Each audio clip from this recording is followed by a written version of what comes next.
First, are there any questions or concerns?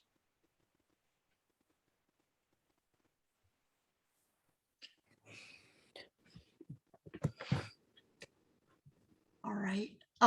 Give me 1 minute, second. I'm going to look at something really quick.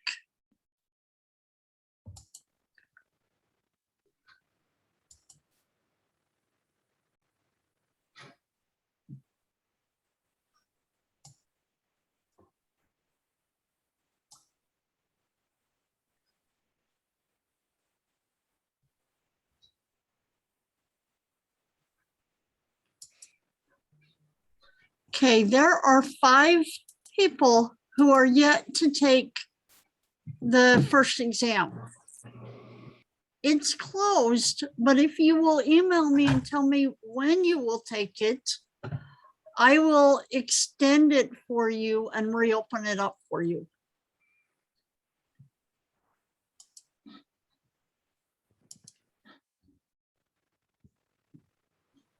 Am I one of those people? I thought I took it. I don't know, Becky. Oh, I'm not sure. I'd have to go back and look. All I did was count how many people don't have a score. 1 second. Can you also check to see if I did it or not? Who's this? Morgan. Morgan, I don't think you did. Okay. Just email me and tell me when you will take it, and I will extend it out for you. Okay, thank you. I'm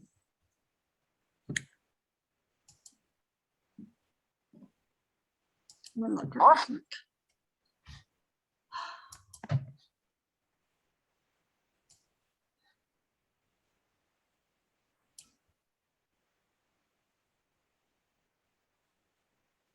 No, Becky, you didn't take it. huh. Well, I'll take it today. Okay. All right, let's get started. No questions, issues?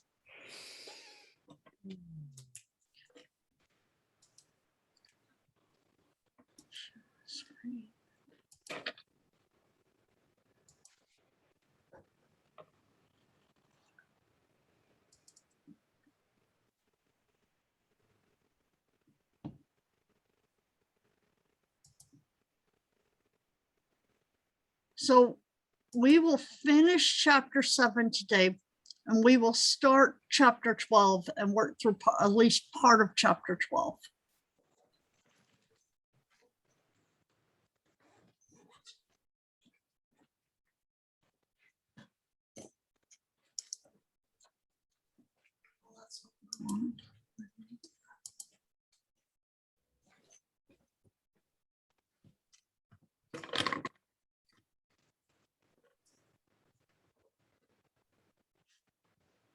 Of course, bear with me. I'm sorry. 1 second here.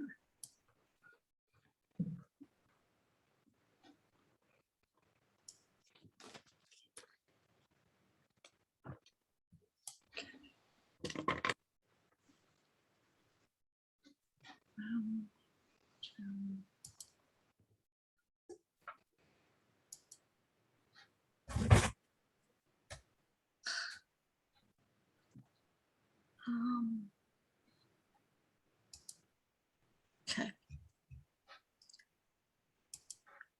I don't think you're seeing my screen. Just a sec. Okay, now you are. So we talked about the last slide that we talked about on, or where we ended last week, was that when the bones are consistently and always being remodeled. And with this remodeling, there has to be a balance between the actions of the osteoclast and the osteoblasts. Do you remember what the osteoclasts do?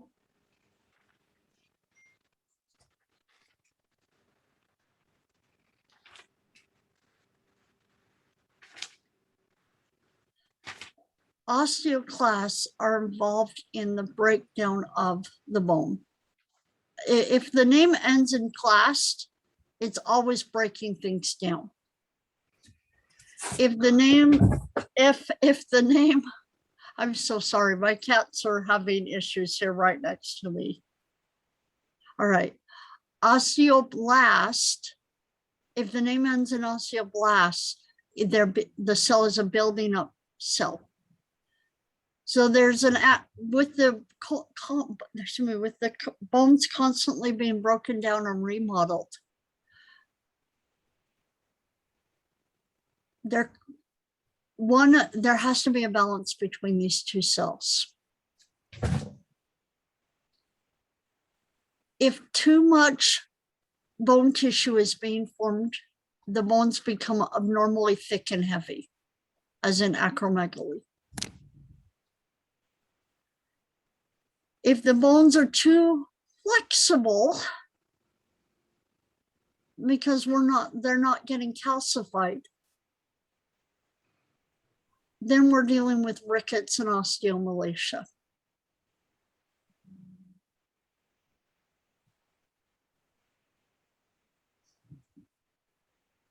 If there's an excessive loss, when the bones are being broken down excessively, but they're not being built up, that's osteoporosis.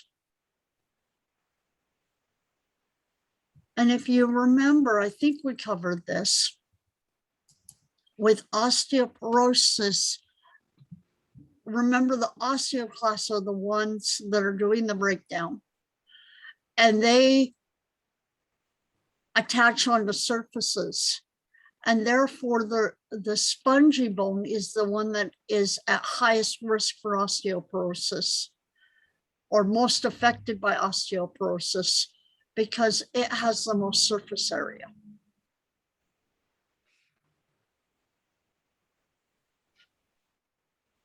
Also, we can have an excessive breakdown and formation of bone, which ends up having disorganized bone remodeling, causing the bones to weaken and be misshapen.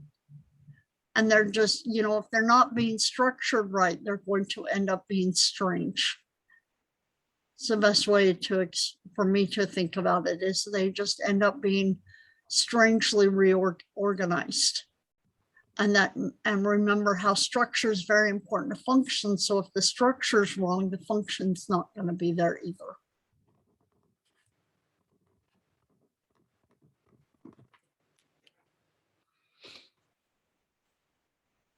So diet is really important in bone growth and remodeling.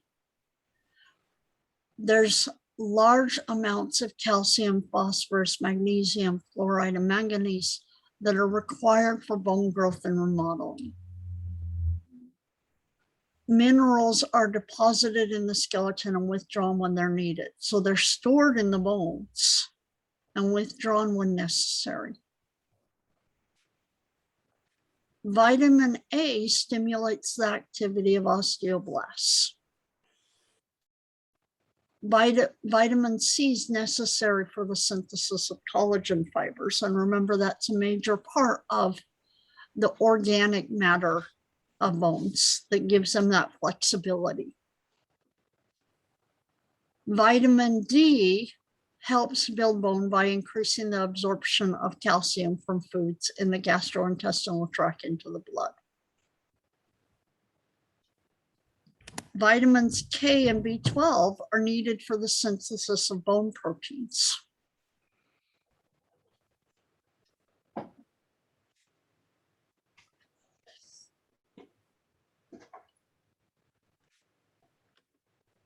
Vitamin D deficiencies can result in inadequate calcification of extracellular bone matrix. So bones are not being calcified.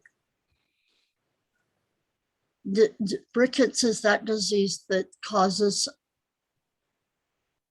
due to the unmineralized matrix, it results in a softening of the bones that can lead to fractures and deformity.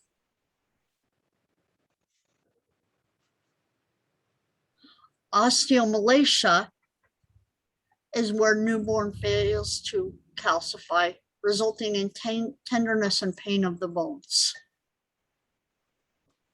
If you think this is the same disease, osteomalacia, we just talked about both of these here. Rickets is too flexible. Osteomalacia is also in this category here. They're just not being organized well.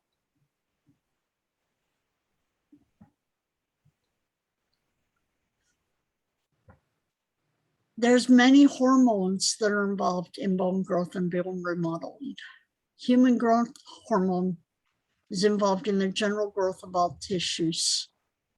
Sex hormones, the building activity of osteoblasts. Insulin and thyroid hormones promote normal bone health, growth, and maturity. Parathyroid hormone is involved with stimulating osteoclasts, so resulting in the recovery of calcium from the bone and from the urine, and promotes the absorption of calcitriol. And we'll talk more about that here in a few minutes. Calcitonin inhibits the activity of osteoclasts. So this works in opposition to parathyroid hormone.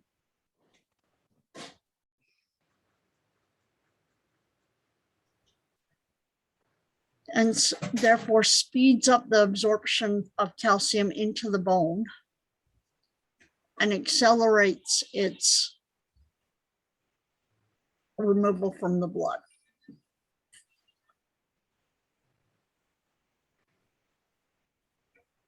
So from birth to adolescence, more bone is produced than that is lost during remodeling. In adults, the rates are about equal. In older individuals, like especially postmenopausal women, the amount of breakdown exceeds that of buildup.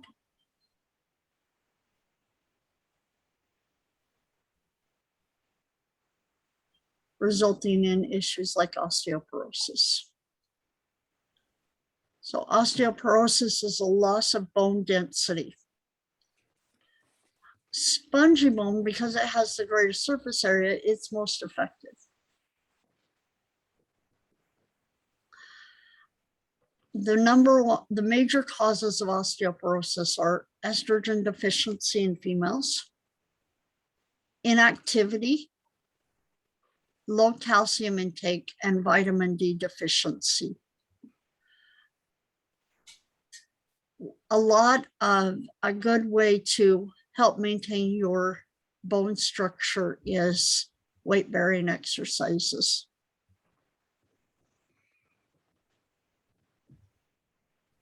We didn't talk, I'm pretty sure I didn't bring it up in this class. The strongest bone in your body is your calcaneus, which is the bone that makes up your heel. Why would that be the strongest bone in your body?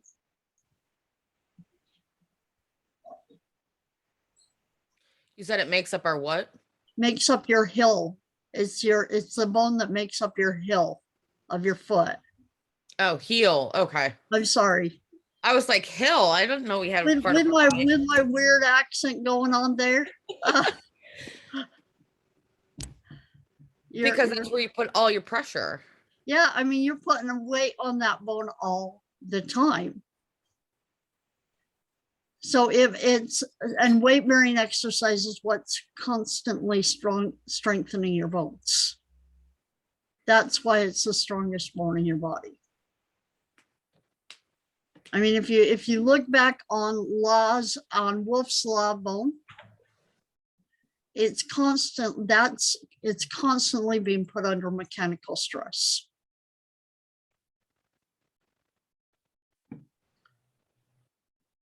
So ways to avoid osteoporosis, maintaining, I'm good for hormone therapy after I get to the point of where I become menopausal. I don't know about the rest of you, but I'm all for that at that point. Mainly to avoid osteoporosis, as my mother's in the background going, booyah. Until I die. Until she dies. I also know, I read recently that one thing that's puts you at high risk for osteoporosis is smoking.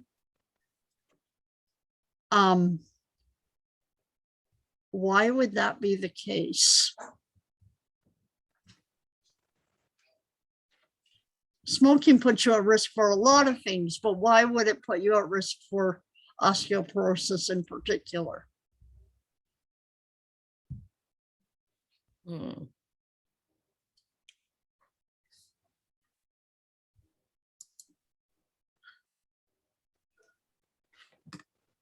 I will tell you right now, the reason. Oh. Go ahead. So I was going to try to take a guess. Wouldn't it have something to do with like the calcium? It has to do with the calcium, but one thing that it really has to do with is smoking affects blood flow. And it results in constriction of blood vessels. And when you're constricting the blood flow to any part of your body, you are putting it at risk. And if you remember, the bones are highly vascularized. And that's why smoking is so devastating overall because of it. And, you know, the end organ disease overdose of smoking. So- Because of the black box. So as my mother's saying here in the background, the reason that smoking is so devastating, I mean, and I am not, you know, when I talk about smoking, when I think about it, I compare it to any other addiction. And if you think on your life a little bit, you recognize that more of us are dealing with addictions than we care to admit to. Because I don't know how many of you have to wake up with something caffeinated in your hand before very long to even feel alert. Oh boy, I do. See, I am not a coffee drinker and I'm not a tea drinker, but I can tell you that I wake up with an energy drink in my hand. And I am all for energy drinks. And so when it comes to addictions, I don't have a foot to stand on, because I do know what it's like. I've been drinking caffeine since I was like, maybe I went off it for a little while and then I went right back onto it. And there's not a day that goes by that I'm not drinking something caffeinated. But I'm saying that nicotine is so hard on your body because it's affecting all of your blood flow. And that's also how it's linked to osteoporosis. And as my mom said, long term, from the very beginning of life until the time you die, it's involved. What did you say, Mom? And organ disease. And organ disease. You want to explain that to them? I think you already did. You did. Oh, no, I didn't. Explain it to them. Just a sec, guys. 1 second. She's coming in her bathroom, but we will say State of it. interest here. That because of the oxygen going through the constricted channels and decreased oxygen from the lungs, so you have a restricted oxygen delivery system. You have a vasoconstriction that also slows down the delivery of oxygen into the organs, and over time, that's what causes all the destruction. 50% of all death and disease in our country is directly tied to tobacco. Is that something that would also cause like COPD, people who have like Okay. Well, and if you think about it, and a lot of it is coming some of it is coming secondhand. Yeah, you can get. Lots of adventures. So coming back off that little tangent, bone is the body's major calcium reservoir. Stores about 98% of the total body calcium. Hypocalcemia is a deficiency of blood calcium, where hypercalcemia is an excess of blood calcium. Hypocalcemia results in the excessive excitability of the nervous system, muscle spasms and tremors. Hypercalcemia results in the depression of the nervous system.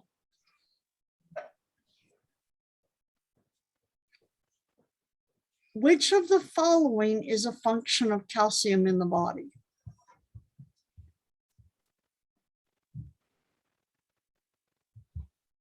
Let me read the choices to you. So nerve cells require extracellular calcium ions for proper functioning.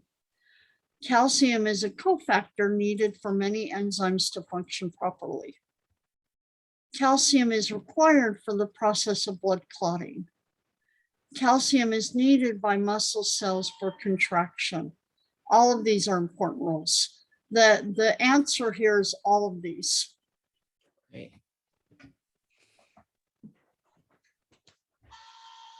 When we talk about muscle contraction, we will learn that calcium is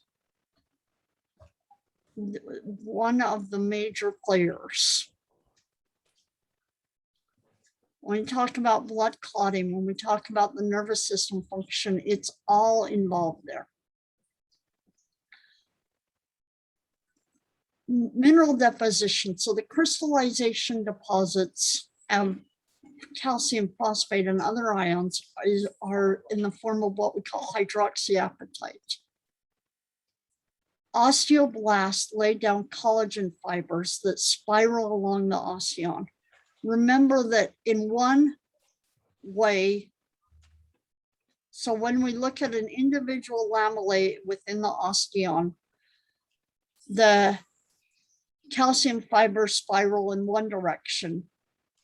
And the next lamellae, they spiral in the opposite direction, allowing for extra flexibility. If you think like a double spiral through your spiral notebook, if you pulled out the little spiral ring that holds the notebook together, the two of them make it extra flexible. So collagen fibers get encrusted with hydroxyapatite that hardens the matrix.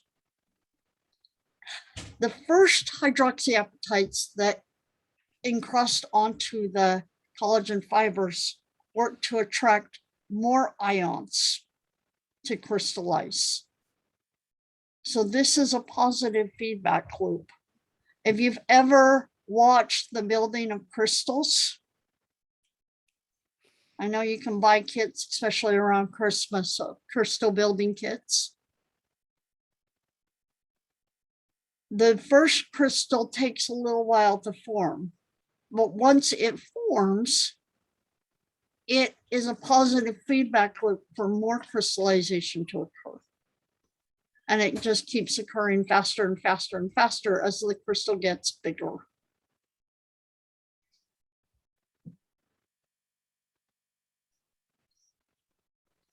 In opposition, mineral resorption is the process of the dissolving bone to release the minerals into the blood. The osteoclasts have calcium receptors on their surface that stimulate them to release hydrochloric acid in the form of hydrogen ions into the resorption bays where they reside in the bone. And at a pH of approximately 4, the protease will break down the collagen, releasing the minerals.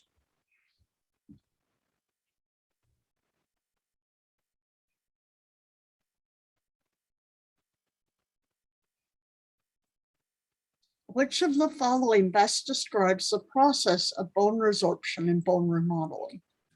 Remy,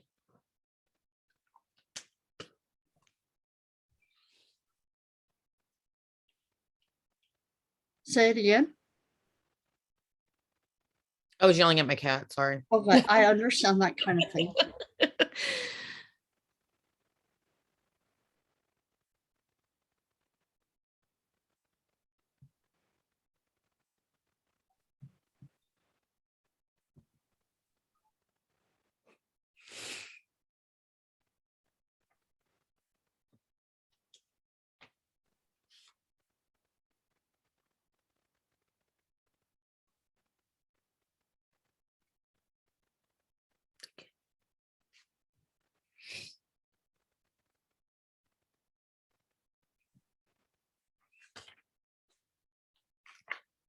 What would you say?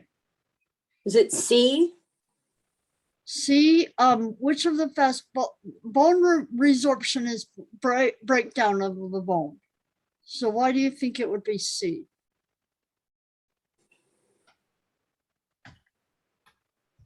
I don't know.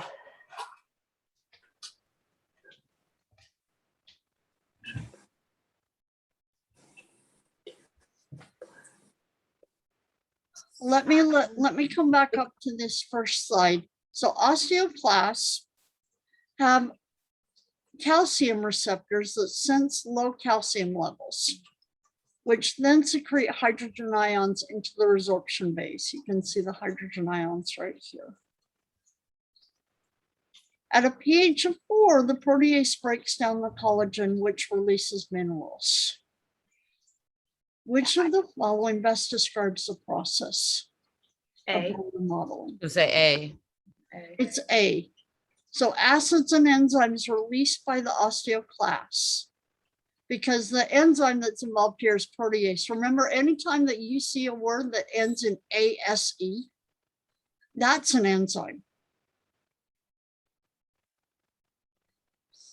And usually the name of the enzyme, or whatever the name of the enzyme, whatever the name is, that will give you a hint as to what that enzyme does. And in this case, a protease breaks down proteins. So acids and enzymes are released by osteoclasts that degrade the collagen and dissolve away the minerals, which diffuse through the interstitial fluid into the nearby capillaries.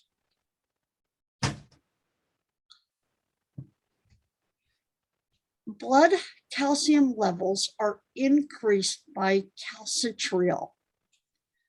Calcitriol is the functional active form of vitamin D. Its synthesis starts with ultraviolet rays, light on the skin, that takes this 7-dehydrocholesterol and converts it to cholecalciferol, which enters the liver and becomes calcidiol.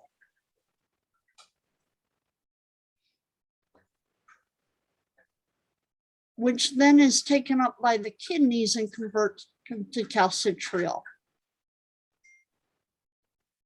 And calcitriol increases bone resorption, so the breakdown of bone, reduces the excretion of calcium in the urine, so we lose less calcium in the urine, and increases absorption of calcium and phosphate in the small intestines.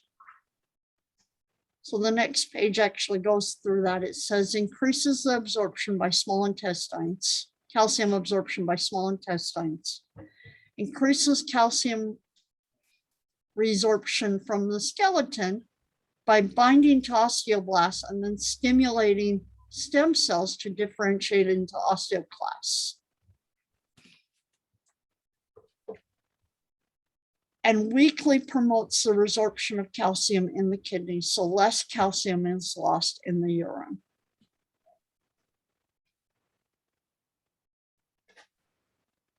And so the end result is that the levels of blood calcium go up. If you have more being absorbed in the small intestines, less being escaping in the urine, and more being dissolved from the bone, the end result is that we're going to have increased calcium levels in the blood. Calcitonin works in contrast to calcitriol. It's an antagonist to the actions of calcitriol. During hypercalcemia, so too much calcium, calcitonin is secreted from the parafollicular cells within the thyroid gland. Here's your thyroid gland. The parathyroid is on the sides.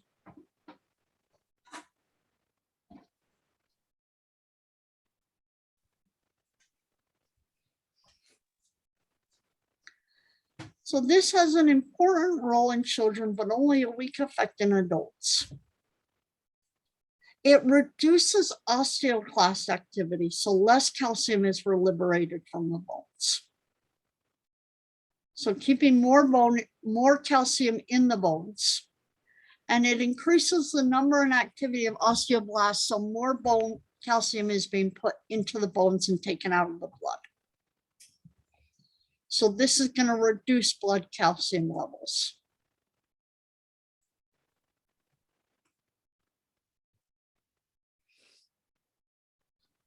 So when there's excessive amounts of blood calcium, calcitonin is secreted, which inhibits osteoclast activity, resulting in less breakdown of bone, and increases osteoblast activity, resulting in more bone being deposited. And this returns the blood calcium levels to normal by lowering them.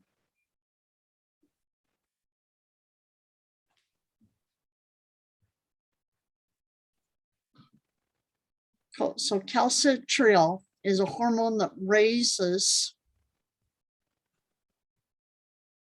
blood calcium levels.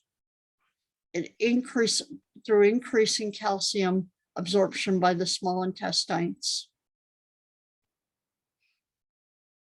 And you remember it also works through the kidneys to reduce how much calcium is being lost through the urine. And it's stimulating osteoclast activity and inhibiting osteoblast activity.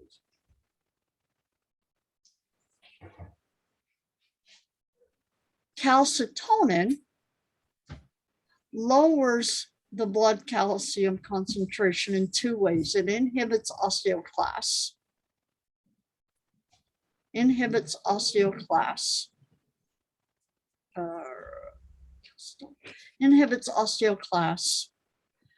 and stimulates osteoblasts. Remember that parathyroid hormone also works to reinforce the activity of calcitriol because it's also involved in raising blood calcium levels.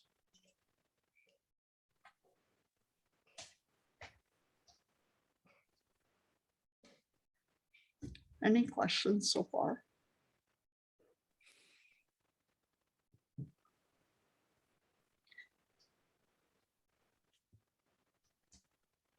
So parathyroid hormone binds to receptors on osteoblasts. When blood calcium levels are low, the parathyroid glands secrete parathyroid hormone, It binds to receptors on osteoblasts and stimulate, and by binding to receptors on osteoblasts, stimulates osteoclasts to promote bone breakdown. Also, calcium is reabsorbed in the kidney, so there's less calcium being lost in the urine. And the last step of calcitriol, remember that also is involved in increasing the levels of blood calcium.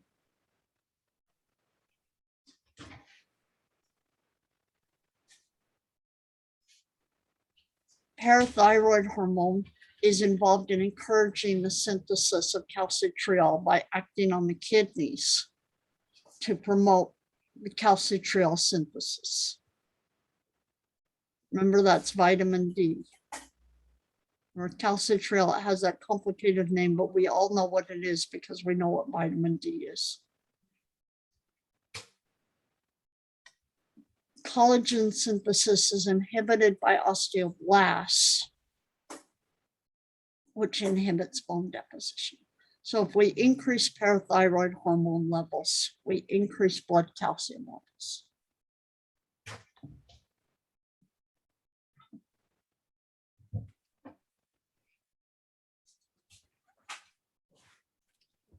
In a patient whose parathyroid glands have been removed, you would expect that person's blood calcium levels to be what?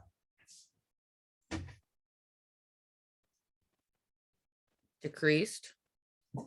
Decreased, yep. So parathyroid hormone increases osteoclast activity through more bone breakdown, reduces osteoblast activity, causing less bone to be deposited.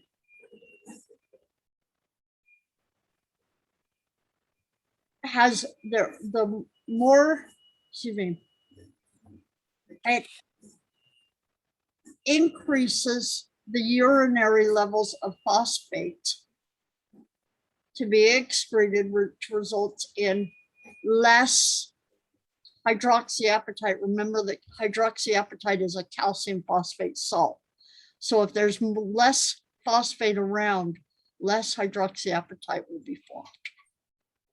That's the reason that when you allow for more phosphate to be excreted and removed from the body, you're going to have less hydroxyapatite formed.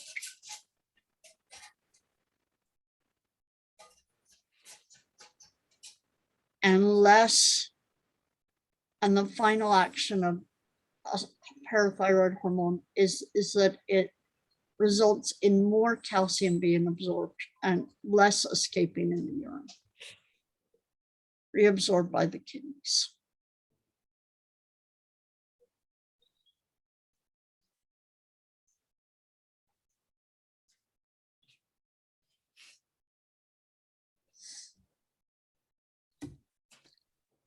Phosphate homeostasis is vital to DNA, RNA, ATP. If you think DNA, it's the backbone of DNA and RNA is a phosphate sugar backbone.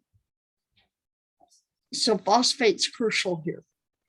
ATP, adenosine triphosphate, has 3 phosphate groups attached to it, each one of them.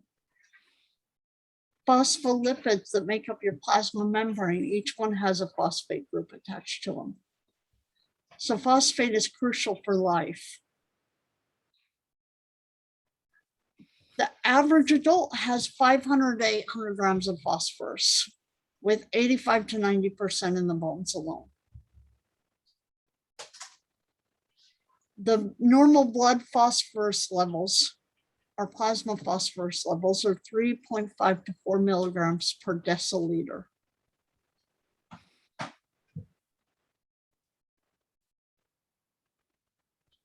It's regulated via the kidneys, whether or not it's excreted or not, whether it's absorbed in the small intestines, and how much of it is being stored in the skeletal, in the bones, and how much of it is being released.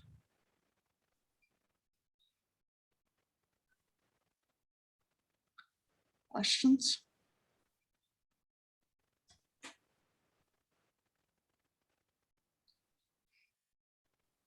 So last part of chapter 7, orthopedics. Orthopedics is the branch of medicine dealing with the prevention and correction of injuries and disorders of bones, joints, and muscles. It originated as a treatment of skeletal deformities in children. It includes the design of artificial joints and limbs and the treatment of athletic injuries. Fractures. An open fracture is one in which the broken ends of the bone protrude through the skin. A closed fracture is when there's no break in the skin.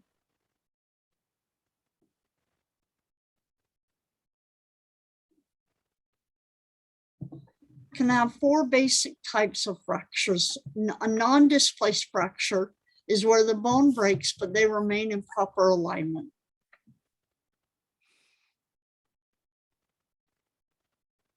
A displaced fracture is when at least one bone involved in the break is shifted out of alignment.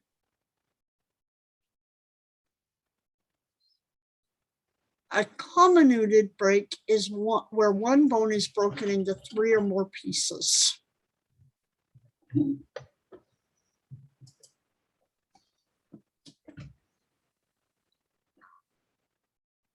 A green stick break, which is more common in children.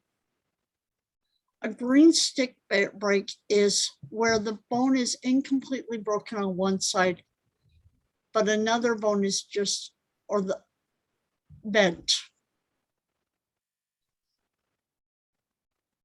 Or the other side of the bone is just bent.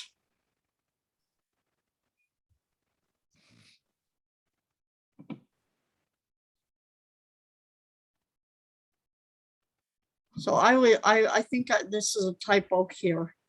The bone is broken on one side, but the other side is just bent.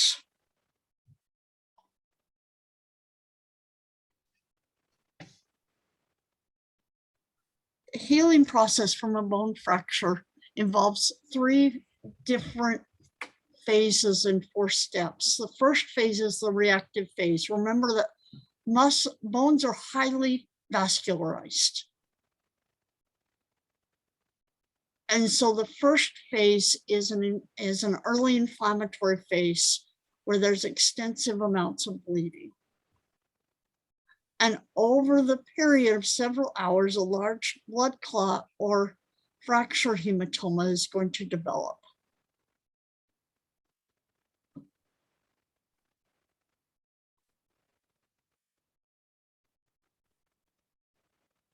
Over the next 3 weeks to 3 months, there's a reparative phase that starts with a fibrous soft callus, fibrocartilage soft callus being formed, which then becomes a bony hard callus. So a soft callus and then a bony hard callus.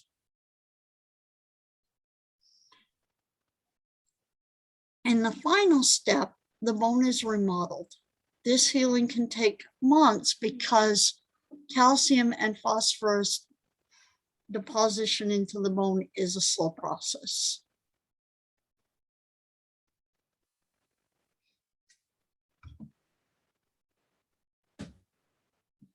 When we're treating fractures, an open reduction is where the bone fragments are manipulated into surgery, manipulated back into position without surgery.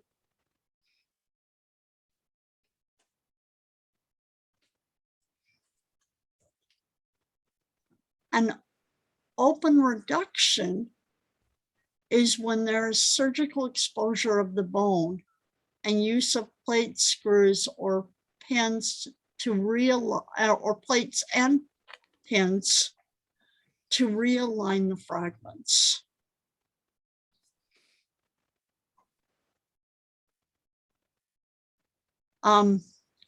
This X-ray right here, and if you see the title of this thing, this is my most current panoramic. And when I say panoramic, this is your dental X-ray where they do a 360-degree facial X-ray. And let me explain some of the background to this X-ray. Initially I was born with a cleft lip and palate. And what that means is that the palate, the two parts of your mandible fail to come together at the center and close. So you're born with an open palate that's not formed. And so when I was about, they went in and closed up the cleft lip when I was about, I don't know, 2 or 3 months old, 8 weeks. And then when I had surgery, I had braces for about 6 or 7 years. It was a long time. And my orthodontist finally realized that the only way he was ever going to get my braces off my teeth and not have my teeth shift constantly was if they went in and put bone up in my palate, because I just didn't have the stabilizing bone up there. And so they went in when I was about 14. So I was actually, I have to keep it straight in my head. I was in the 7th grade approximately, going into the 8th grade, somewhere in there. They went in and they took bone from my hip and put it up in the roof of my mouth. And these little chains up here are to support that graft.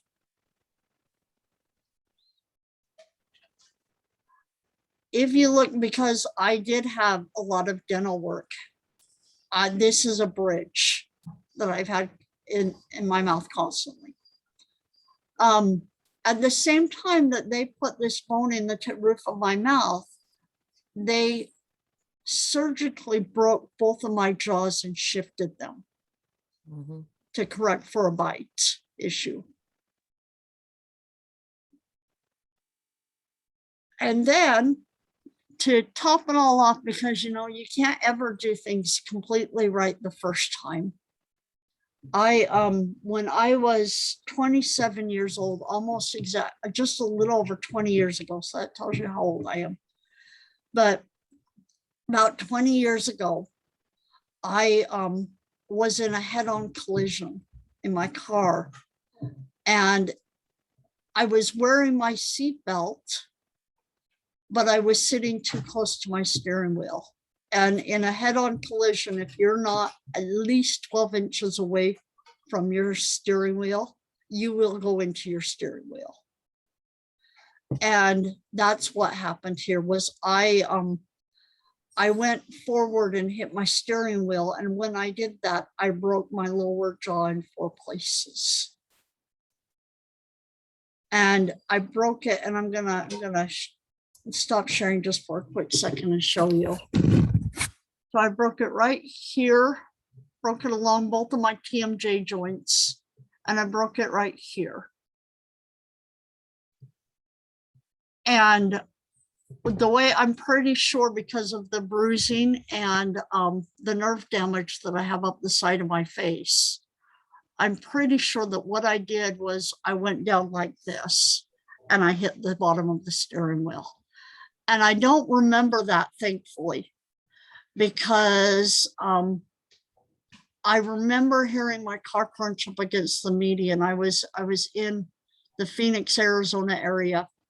And it was 6:30, and ironically, I was on the busiest freeway in Phoenix at the time.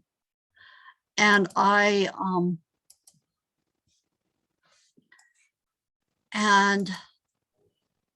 was going, when I started, I was going about 65 miles per hour. And my car, and they blamed it on mechanical failure of my car. I was in an older car. And ultimately to make a very long story short, I went across, I made a sharp perpendicular. I went horizontally across 4 lanes of traffic.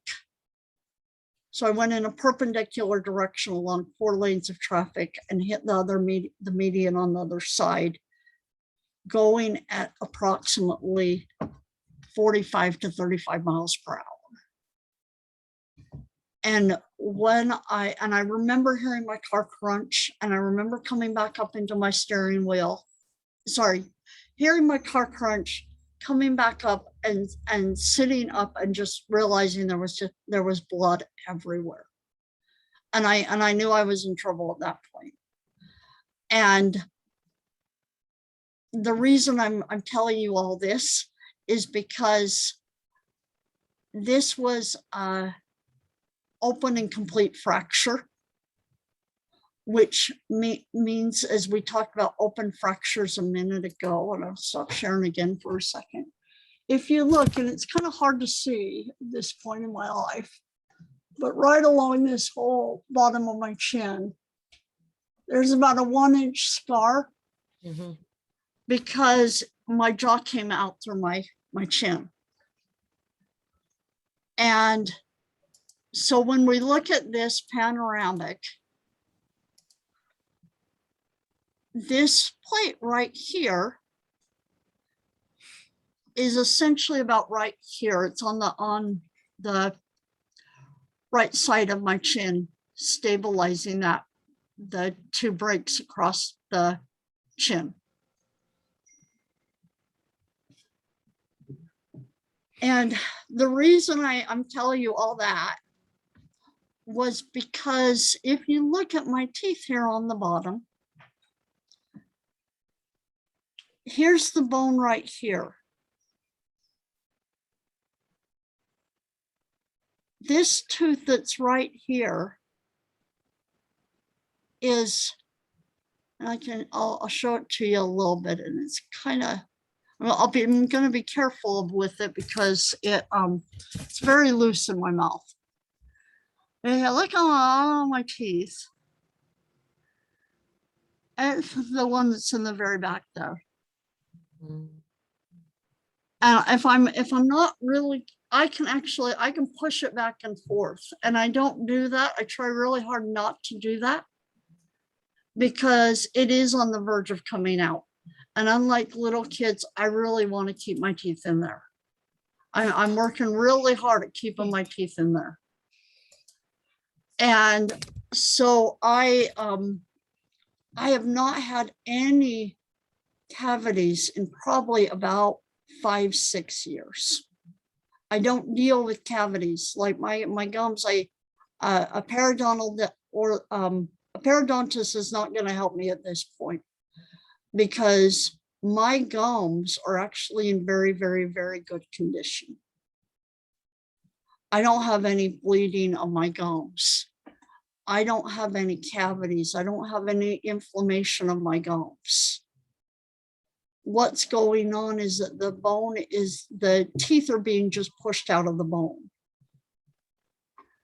And so with this break, what happens when you're constantly getting your bone remodeled, especially at a groove like this of your chin, is that every time you get a bone broken, it remodels. And the way that my chin is remodeled itself, it's pushing these teeth out. And it's just kind of gradually pushed them out. And recently, I wanted to know, and I found out because at this point, it's been 20 years. This accident happened May 30th, 2001. So it's been over 20 years. And I wanted to find out, well, why are my teeth still loosening up? The bone remodeling from the break should have happened a really long time ago at this point in my life. And I don't have any cavities and I don't have any gum problems. So why are my teeth still trying to come out of my mouth? And I found out recently, and I've known this, when they went in and they reset the brake, because I've broken along both TMJ joints, when they reset the brake, they missed something. And my jaws are permanently out of alignment. One of my TMJ joints, you can feel it, and you know that it's not correct. It's not the way it should be. So here's my TMJ joint here.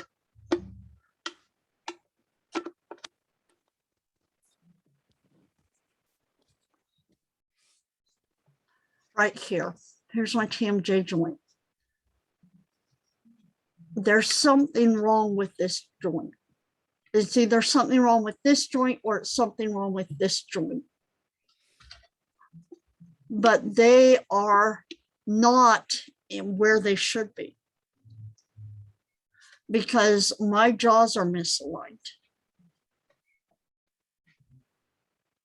And when I first brought it up with my oral surgeon who put my jaw back together, he got really mad at me. And granted, I was young and naive. I think some of you are not older than 27. But for me, when I was 27, I was really young. And I'd just come out of an accident where I'd broken my jaw in 4 places, and my jaw is not this big. My jaw, I'm a much smaller person. My jaw is fairly tiny here. And to break it in 4 places is a lot. And so when my doctor, I told him, I said, there's something wrong. It's not, my jaw isn't fitted right.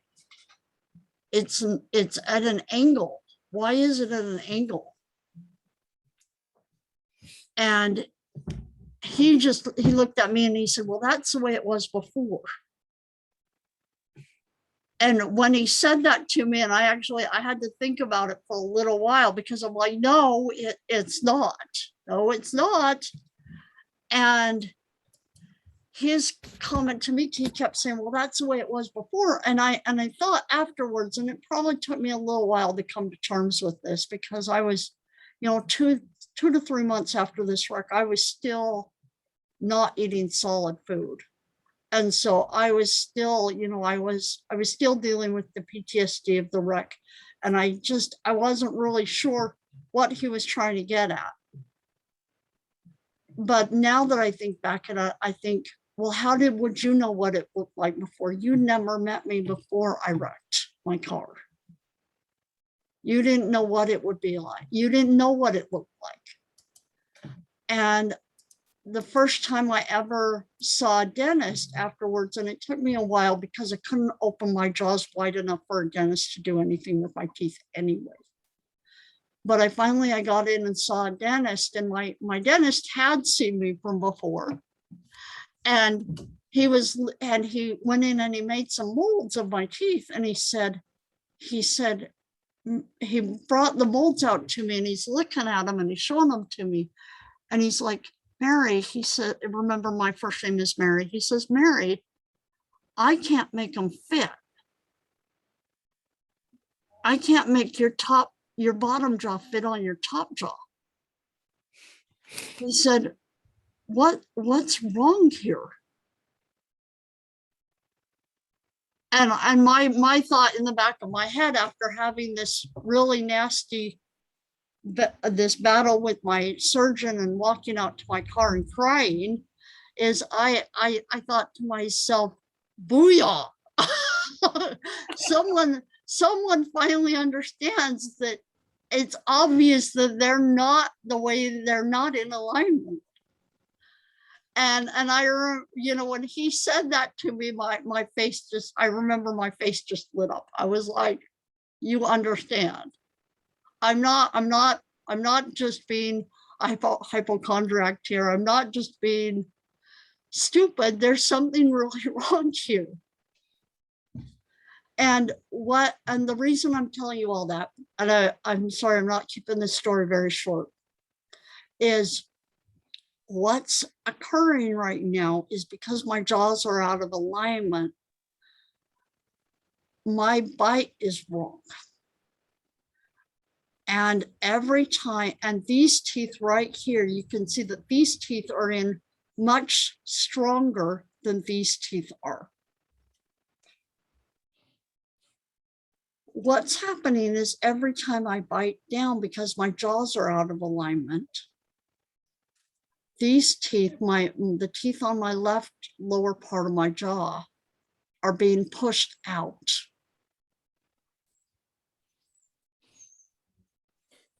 Because they are more at, they're slowly, I'm going to stop sharing again just for a second.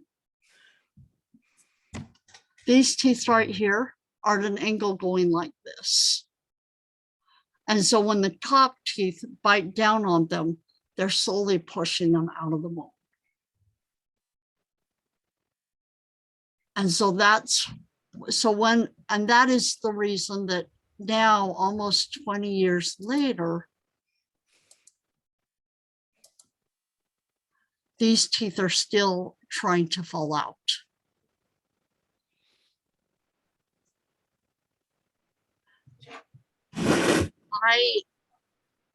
At this point, I don't know if you could tell, I get a little emotional when I talk about all this adventure, because some of it was really hard. And some of it I still struggle with. I do have nerve damage up the side of my face. I do deal with the issue that there's a lot of foods I just don't eat because I know that they're promoting my teeth to fall out. And but the reason I also talk about this is because when I showed this x-ray to my dentist, they're always completely stunned. You know, when the first time they ever take a panoramic, all of the dentists come in and look at it because they're like, what in the world? And my mom says, and I kind of started it. It's just a Terminator mouth. I have so much metal in there. And when I go into a dentist right now, and the first time a dentist ever sees me, that they think this is someone who's never taken care of their teeth because they're in such bad condition. And then they go in and if they're smart and they want me to come back again, they go in and they take a panoramic, and then they realize, wait, there's a lot more to this story than we realized. And the dentist that I have now, I actually travel an hour to see him because I don't like changing dentists. And the first thing they did before they ever did anything, before they ever did a cleaning, before they did any work on my mouth, they took a panoramic. And then they did the cleaning. And for that reason, they've always been very sensitive about the fact that, yes, I'm a little, don't tell me I've never taken care of my teeth, because I've been doing everything my whole entire life for my teeth. And don't make me feel bad by making me think that I don't take care of my teeth. And yeah, but it's an amazing story. They're great stories. Life is always an adventure. But do you have any questions? Well, I'd like to say sorry you went through all that. Yeah, really. Yeah. I'm kind of sorry, but at the same time, I'm not. It's an amazing story, Yes. and I learned a lot. And it's an X-ray that, like when I finally, I actually asked my dentist, because after having so many dentists look at it and just be completely stunned, and then I started teaching anatomy and physiology and learning about anatomy and physiology. And then I was like, okay, I need my X-ray. And so I got the X-ray at that point. Yeah. Well, I'm terrified as a dentist. What? It's like I said, I'm very terrified that it's a dentist. So when I have I'm to go, I have to sorry. like anxiety medicine. I But know. I I had wish I would have never listened to them either. I Yeah, when I was can, a little girl, I had a bed accident. So ever since I then, did I've been. too. and you know Yeah. what? And Oh, so I'm not the only one. Yay. Yeah, no, I got my wisdom teeth pulled out and they ended up interfering with nerves that weren't to be touched with. So my jaw will lock. Like I have jaw lock problems. Yeah. And it's like really bad. And they had tried to tell me before, like, oh, well, the surgeon wouldn't take me back to see him. He had told me that I had to go through my regular doctor because I was sent somewhere to get my wisdom teeth pulled out.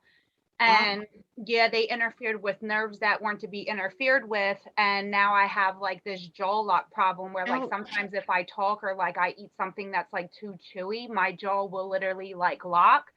It'll Ouch. take a couple of minutes, it'll pop, and then it'll like go away. But I've been struggling too ever since I got them pulled out. Ouch. Ouch. Yeah, I It is know. scary. Wow.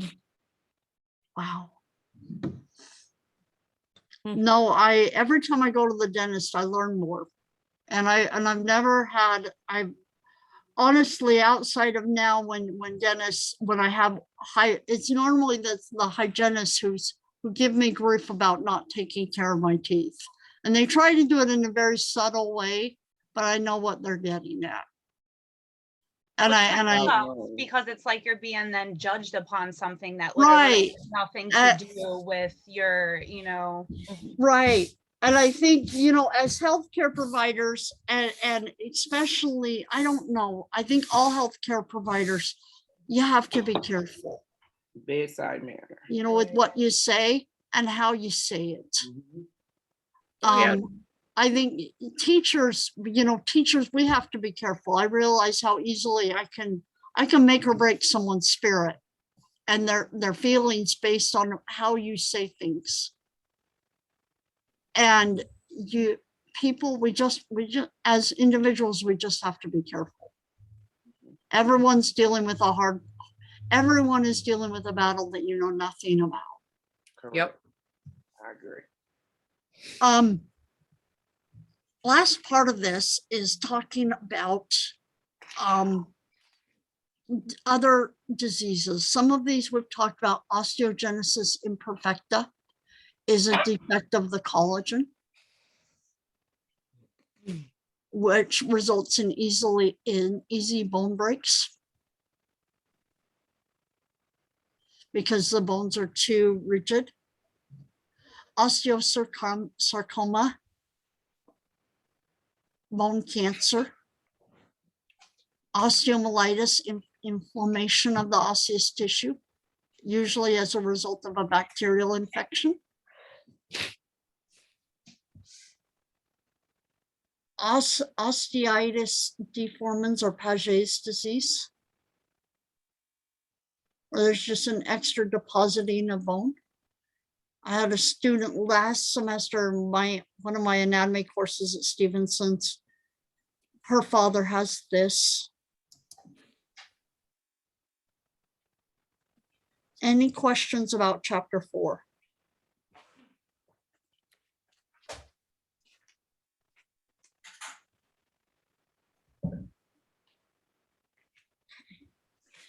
Let's take 10 minutes. Let's come back and let's start chapter 12.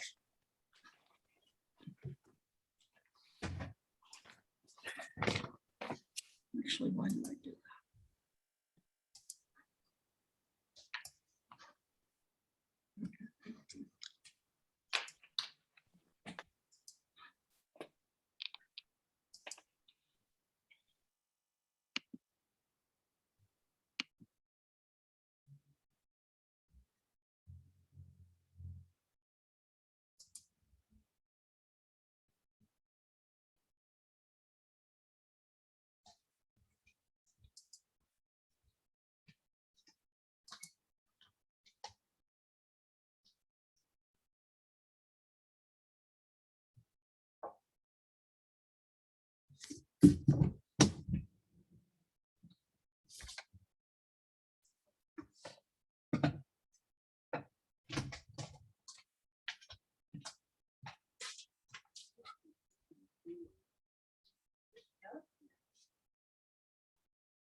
What?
this on her last night. I'm watching my walk around and the hole where her tail.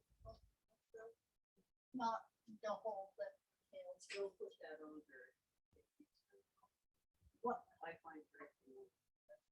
Well, let me put it on her for right now because we're gonna go back to my class.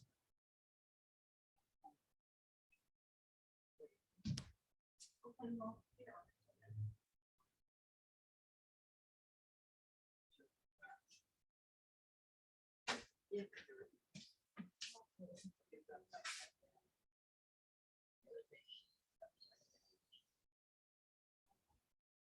This broke up. Part inside, part outside. So obviously, we're doing it all. There's the tail hole. That will work.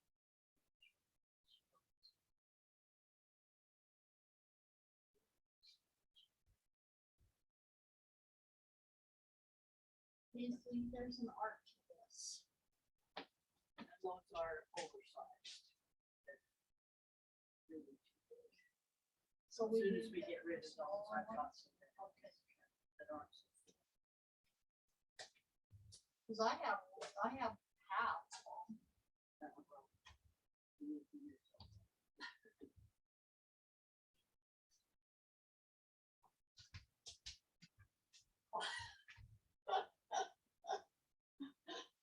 Very There's a good. Velcro.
I know you use that help on her.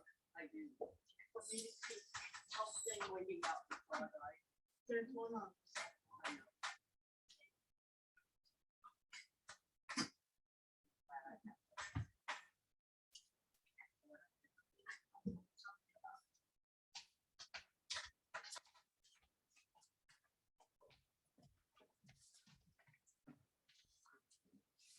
I know.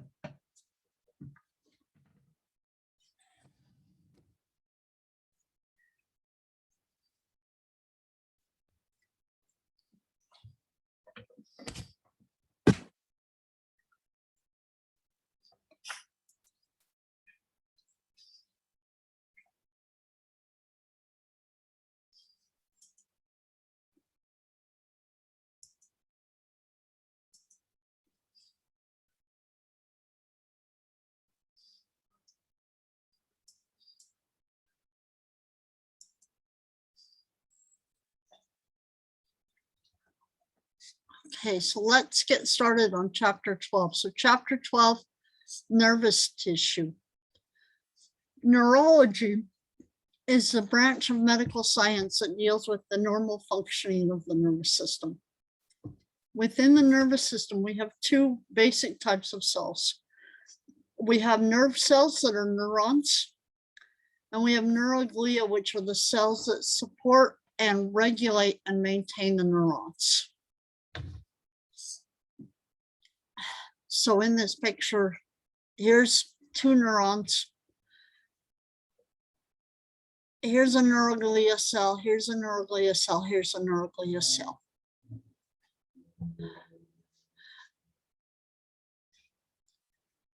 Two basic organ systems in the body are dedicated to maintaining internal homeostasis / coordination. The endocrine system communicates via chemical messengers.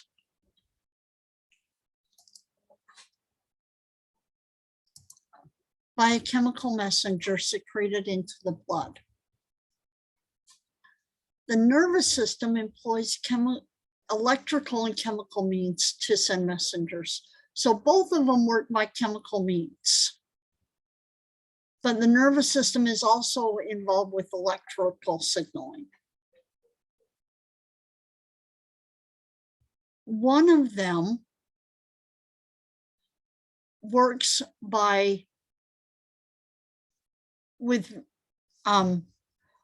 the endocrine system secretes its hormones into the blood. And then they circulate around in the blood until they bind to their right receptor somewhere within the body. So the effects of the endocrine system are slower, but longer lasting. Because the nervous system the effects of it are quick and instant, happen almost immediately.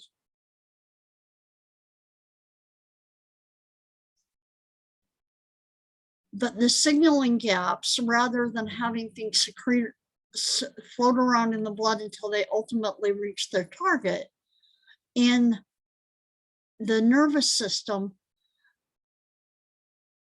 they're secreted within a few micrometers of their next target.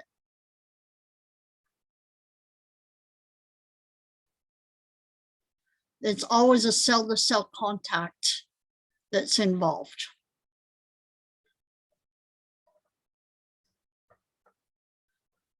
So the nervous system is very quick to respond, but you can shut it off very quickly too. The endocrine system is slow to respond, but the effects are longer lasting.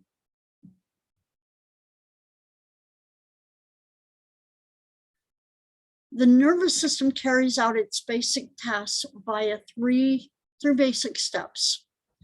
Sensory organs receive information about changes in the body and the external environment, and they transmit the information to the central nervous system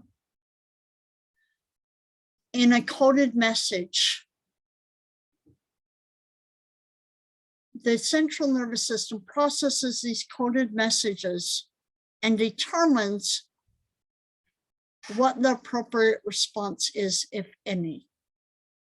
Sometimes it doesn't need to respond, so it doesn't respond. So it takes the information that it receives, relates it to past experiences, and determines, is it important? Do we need to respond to this? How do we need to respond to this? The central nervous system then issues a command to muscles and gland cells to carry out their appropriate responses. So sense organs taking in information from the environment, the internal organ status of your different organs, sends the information to the central nervous system. Central nervous system decides, how are we going to respond? And then it issues a command to carry out those responses.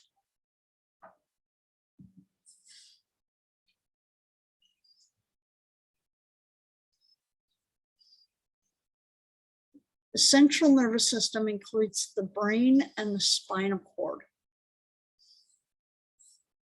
The peripheral nervous system includes the cranial nerves, which emerge directly from the brain, and there's 12 to 11 and a half pairs.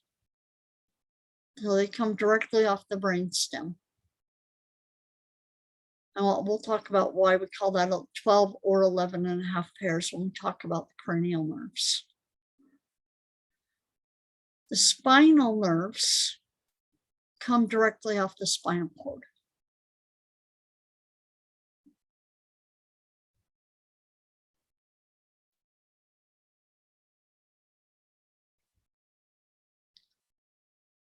So the central nervous system includes the brain, the spinal cord that's enclosed by some layers of meninges. Meninges are like coverings, three separate coverings that are completely cover the brain and the spinal cord, and they're continuous, covers the brain, then it covers the spinal cord, and it's a continuous covering. The cranium and the vertebral column. The peripheral nervous system is all of the rest, including the nerves that are bundles of nerve fibers or axons wrapped up in fibrous connective tissue that emerge from the central nervous system through foramina of the skull and carry signals to and from other organs of the body.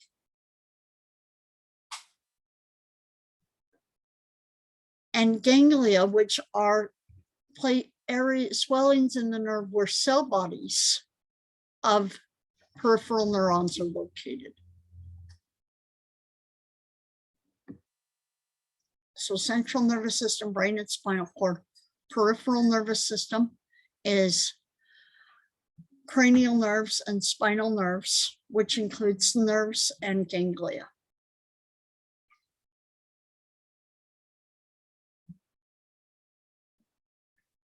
The peripheral nervous system is divided into two different divisions. The sensory division, which includes the somatic sensory division and the visceral sensory division.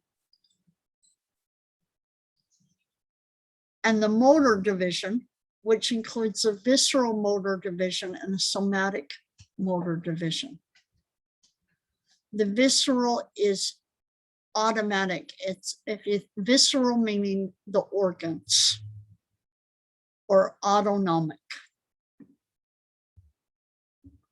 So visceral sensory is based on the sensory regarding the internal organs, bringing in all the information, what's occurring with the different internal organs. Somatic is your skin, your joints, your muscles, and some of your skeletal muscles. Excuse me, some of your other muscles. Your motor division is your visceral motor, which is your autonomic, which means meaning involuntary, which includes your sympathetic division and your parasympathetic division. Sympathetic is fight or flight responses. Parasympathetic is rest or digest. The somatic motor is what are we going to do about what we've received from the sensory area with regards to voluntary movements.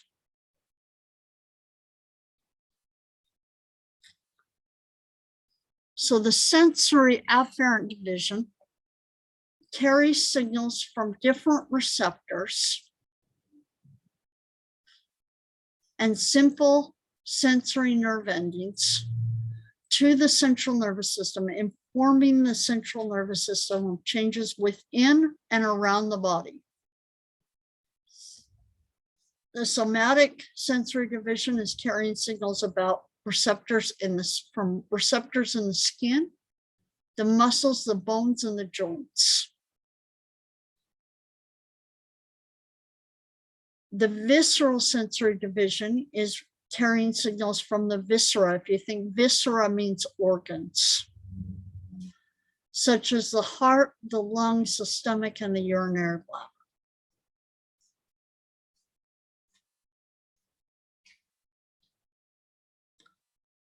The motor etheric division carries signals from the central nervous system to the glands and muscle cells to carry out the body's responses. Effectors are the organs or cells that carry out these signals. So the somatic motor division is going to carry signals to the skeletal muscles, producing voluntary muscle contractions, as well as some autonomic reflexes.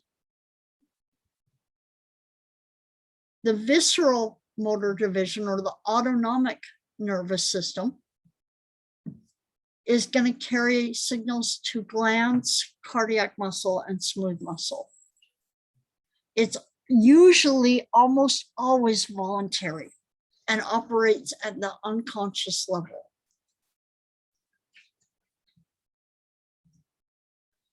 The responses from the visceral motor division are called visceral reflexes.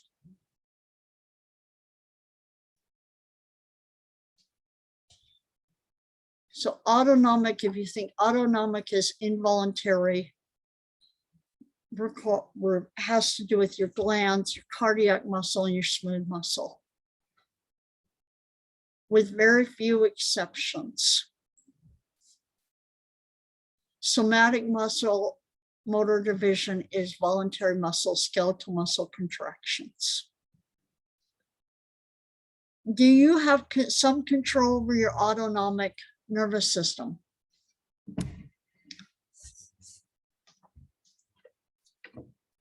Yeah, you do. If you've ever, we have a lot of individuals and a lot of students who deal with anxiety issues. A lot of counselors can help you learn how to lower your heart rate. That's an autonomic function. So there is some conscious control over your autonomic division, nervous system.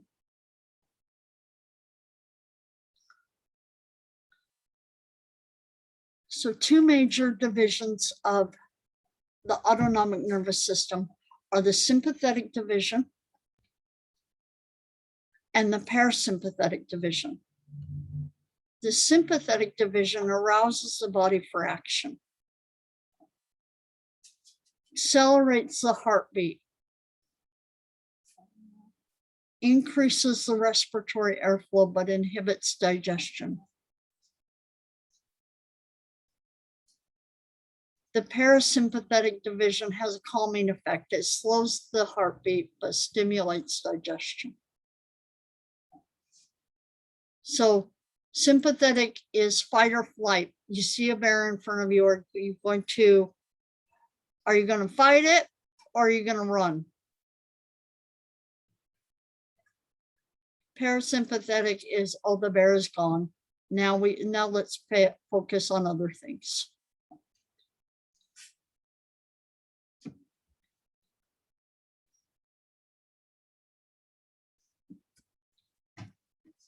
Any questions so far?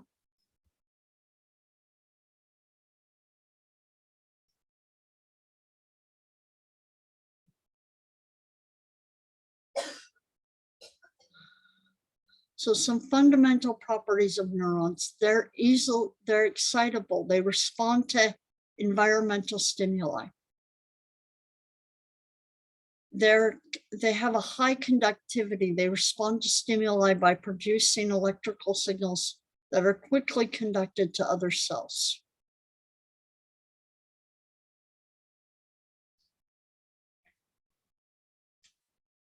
They secrete things when the signal reaches the end of a nerve fiber. Remember, we also call this a nerve axon. The neuron secretes a neurotransmitter that stimulates the next cell.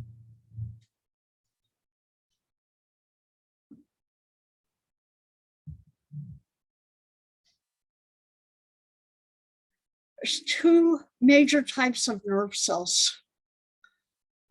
There are about 1 million neurons in the nervous system. Excuse me, not 1 million, 1 trillion neurons in the nervous system. So there's about 10 times more neurons in the nervous system than the stars in the galaxy. That gives you an idea of how many there are. Neurons branch so extensively that they make up about 50% of the volume of the nervous system. Here's a neuron right here.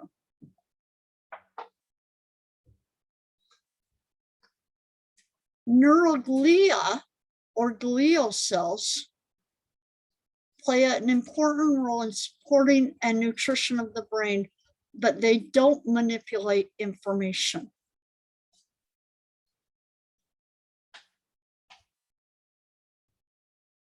These cells maintain the internal environment so that neurons can do their job.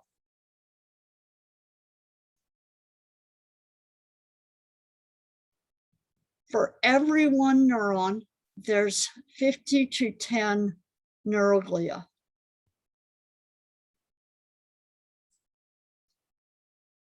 So you think, well, there's 1 trillion neurons in the nervous system. For every one of those 1 trillion neurons, there's 50 to 10 more glial cells.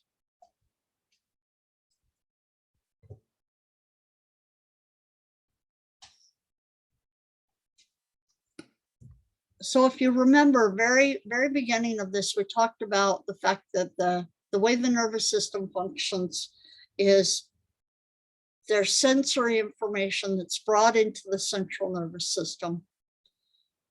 The nervous system decides what it's going to do with it, if anything, and then it sends out a signal about how to respond. So the sensory afferent neurons are the ones that are sending the signals to the central nervous system. Remember here, afferent means incoming or approaching.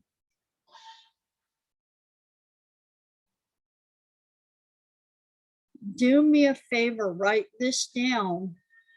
Afferent means incoming. We're going to see it. It's not just going to be neurons. We're going to see it in blood vessels. We're going to see it in lymph vessels. Afferent always means incoming. So afferent or sensory neurons are specialized to detect stimuli such as heat, light, pressure, and chemicals, and transmit that information into the central nervous system.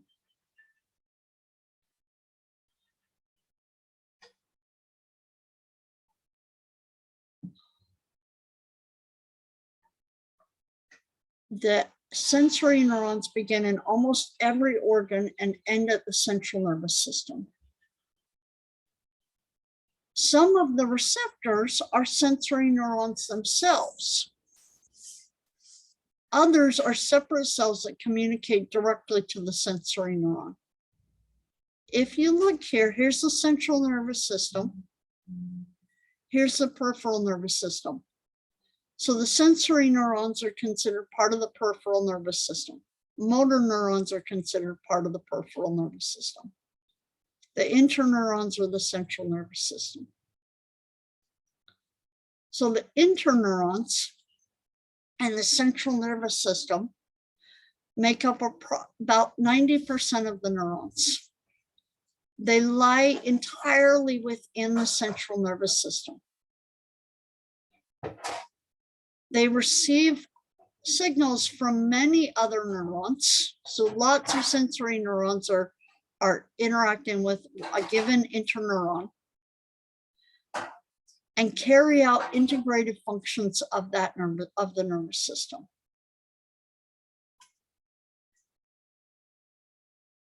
They process, store, and retrieve information to make decisions about how the body will respond to a stimuli.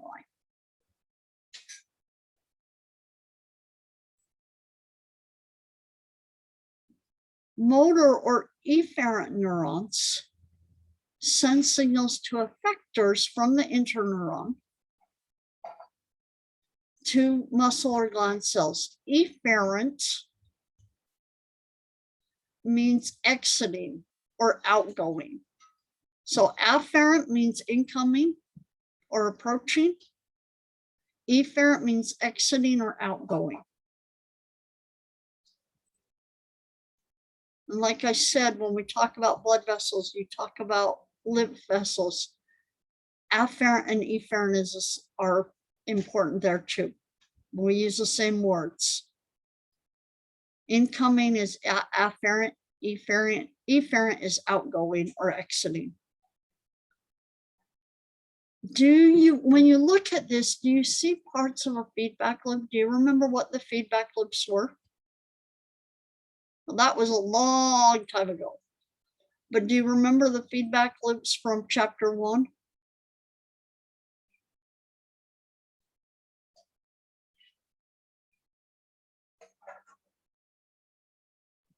The positive and negative.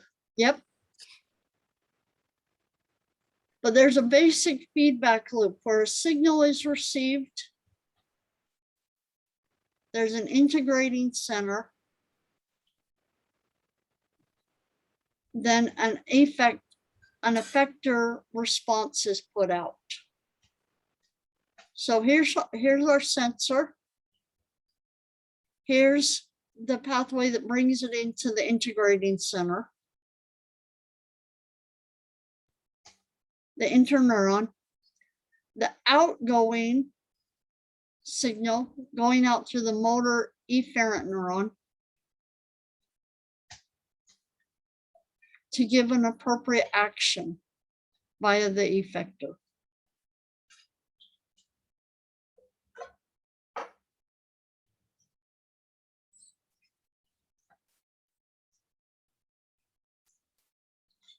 While studying for an exam, you reach for a beverage.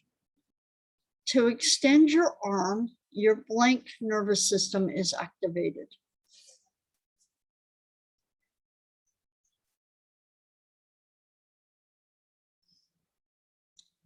What do you think?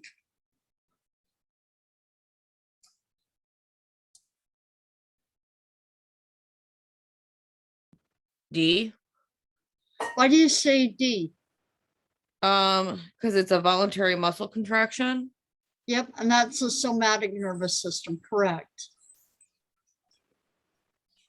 So, example of a neural feedback loop. You sense the smell of coffee. It stimulates the sensory receptors in your nose.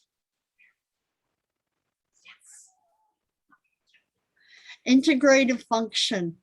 Olfactory information is subsequently relayed into the brain, where it's processed and the decision is made to drink the coffee when it is made.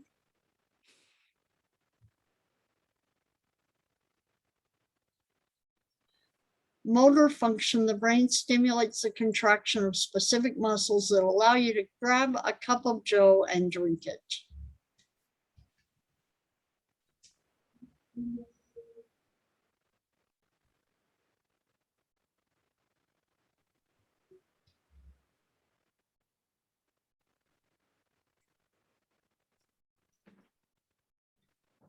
Structure of the neuron. So the neuron, the soma or the neurosoma is the cell body. It is the control center for the cell. It contains the nucleolus. Remember, that's what produces the rRNA and the ribosomal subunits, and other organelles, including the rough ER that contains chromatophilic substances or Nisi bodies They look kind of dark. That's why it's called chromatophilic. They have a dark color to them. And a cytoskeleton, which includes neurofilaments.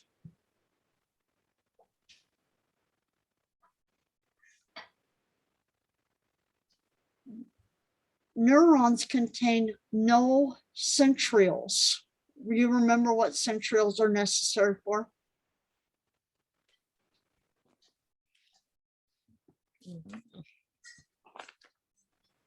Centrioles are necessary for the formation of microtubules. And microtubules are necessary to separate chromosomes during mitosis. And so if the neuron doesn't contain any centrioles, a neuron cannot undergo mitosis to replace lost neurons. Remember that for later. They can't undergo mitosis.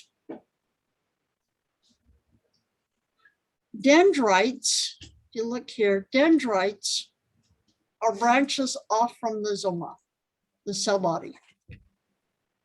Little feelers that just, the more dendrites a cell has, the more ability it has to receive signals from other neurons.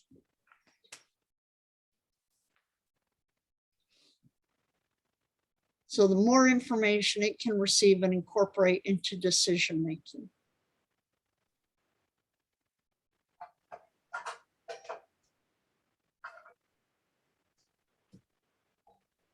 From the axon helix, the axon or nerve fiber originates.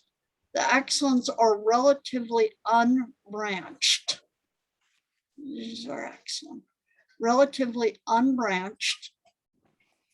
But the axon collaterals, so collateral here,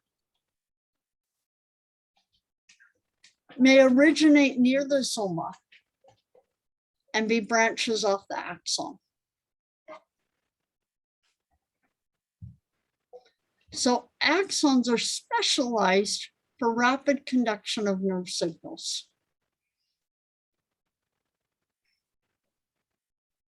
Cytoplasm is called axoplasm, and the membrane is called axolemma. So the cytoplasm in the axon is axoplasm. The membrane, and this is something to remember. Bear with me.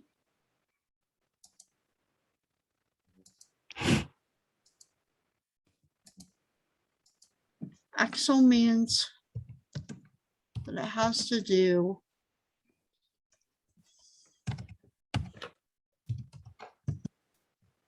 with the axon.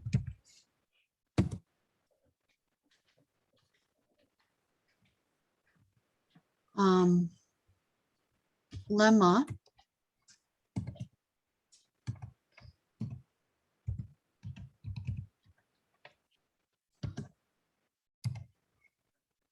is the membrane, plasma membrane.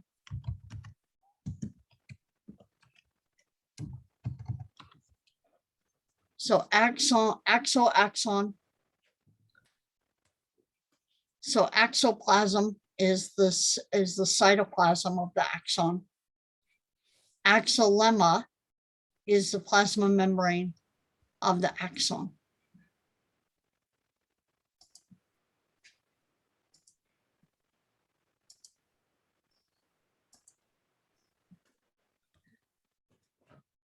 The axon may or may not be myelinated.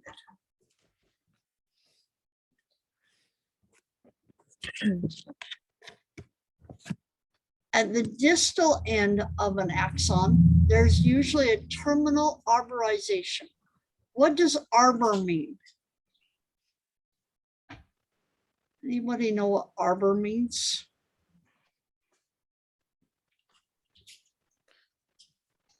It's like, it reminds me of a tree. It is. It actually is a tree. So arborization means terminal branching. We'll see this again when we talk about brain anatomy. But arborization meaning terminal branching. Each branch ends in an axon terminal that forms a synapse with the next cell. So we have these branches that are coming off. Each of these branches are going to form a synapse with another cell.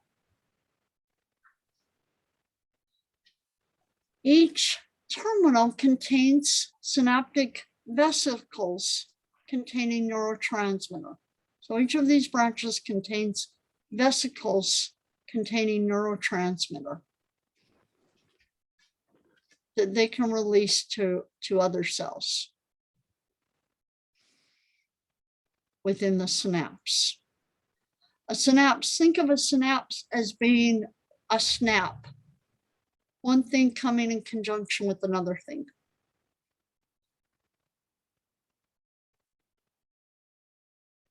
A synapse. It's easy for me to think of it as a snap.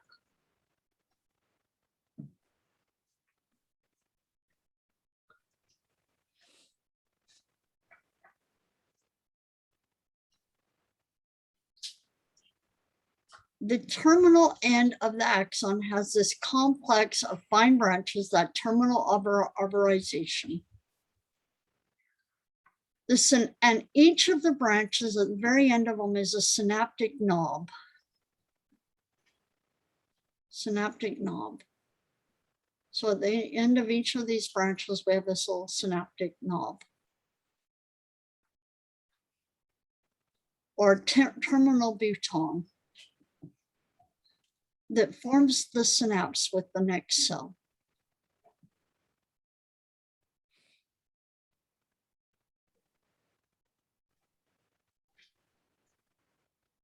Neurotransmitters are signaling molecules used at synapses to pass an excitatory or an inhibitory signal from a neuron to its target cell. So they can send an excitatory signal, or they can send an inhibitory signal.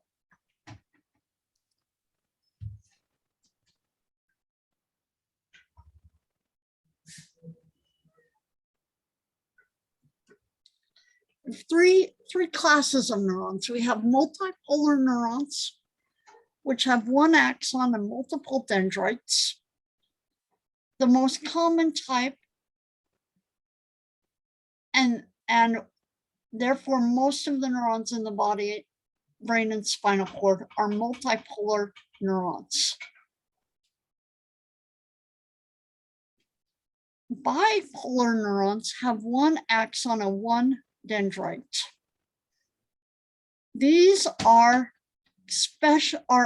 the only major place where they're located are in the special senses.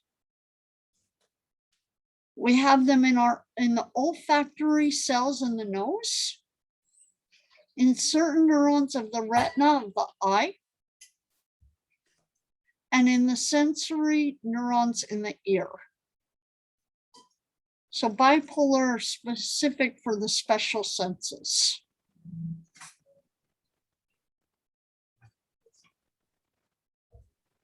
Anaxonic, remember anaxonic meaning the absence of something. So anaxonic neurons have multiple dendrites, but no axon.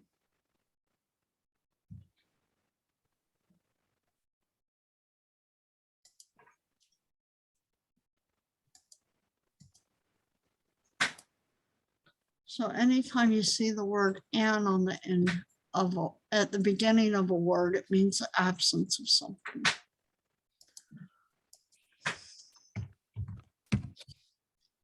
Or something is not present.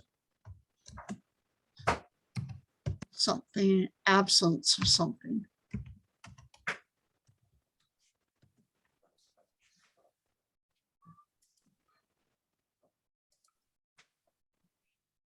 So anaxonic are neurons with multiple dendrites but no axon. They communicate locally through their dendrites, but produce no action potentials, which we'll talk about maybe towards the end of today or next time. They're found in the brain, retina, and adrenal medulla.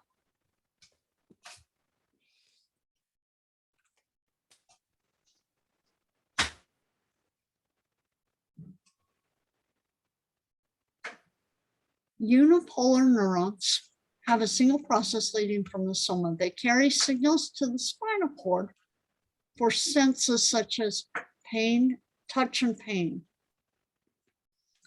A single process stems off into a peripheral fiber and a central fiber.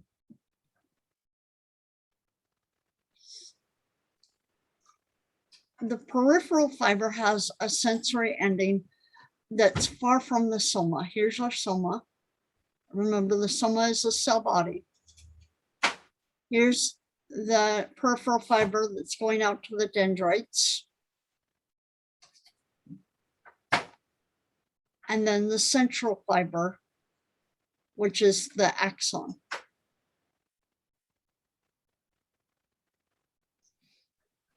That's going to the spinal cord.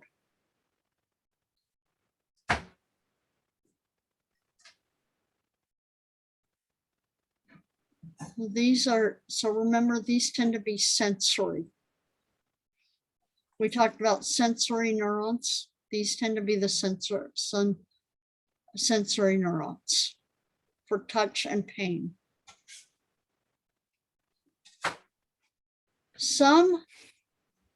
The neurons are that were classified at the histologist that first described them tend to be named after them. Purkinje cells that relay information about the body position or proprioception to the cerebrum.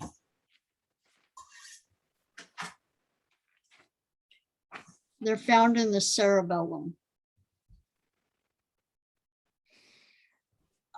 What's proprioception?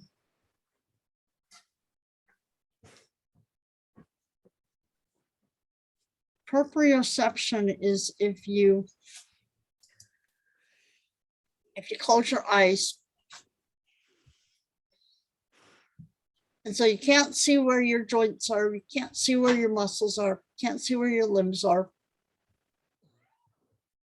But even with your eyes closed, you know the location of each of your joints.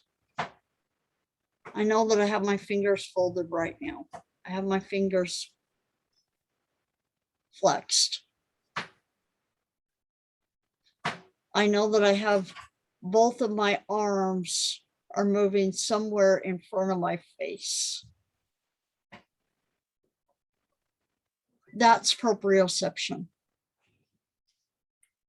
is being able to locate the positioning of your joints without being able to see them and sensing it and knowing where they are. So that's the Purkinje fibers.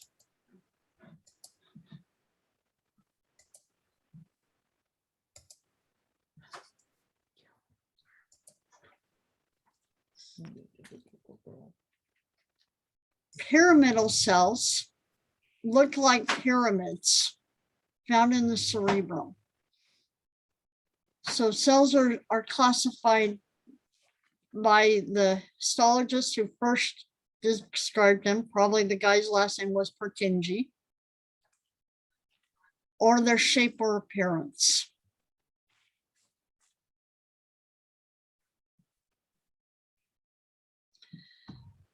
Transport through the axon. So we have axonal transport. This is a two-way passage of proteins, organelles, and other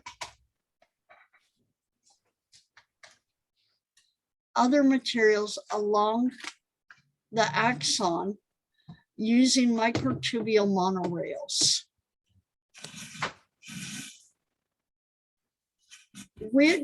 so things can move away from the soma down towards the terminal arborization down here. Or they can move towards the soma away from the terminal arborization. Anterior grade is when things are moving towards the terminal arborization. Retrograde is when they're moving away from the axon terminal arborization towards the soma. If components are moving towards the axon terminal, away from the soma, the motor engine that's moving along the axon terminals, or excuse me, moving along the microtubules, are called kinesin.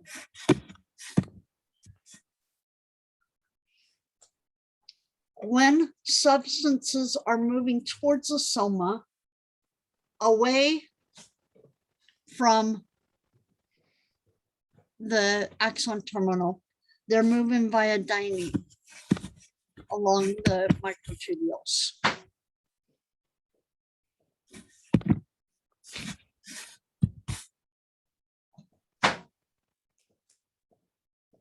We have fast axonal transport, which occurs at a rate of about 200 to 400 millimeters per day. Leo, don't step in front of the computer. Sorry, talking with my cat. Fast anterior grade transport moves the mitochondria, synaptic vesicles, and components of the axonema. Remember, the axonema is the what? What's the axonema?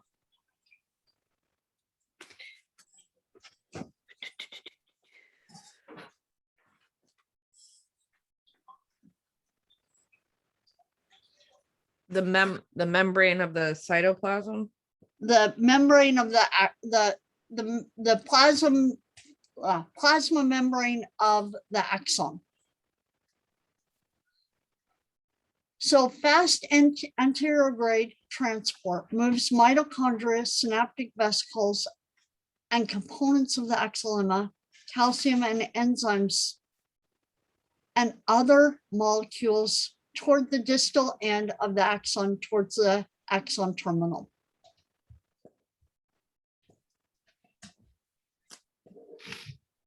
Fast retrograde transport, remember, this is moving things towards the soma, away from the axon terminal. Returns used synaptic vesicles and other materials back to the soma and informs the soma, remember the soma is the cell body, informs the soma of conditions at the axon terminal.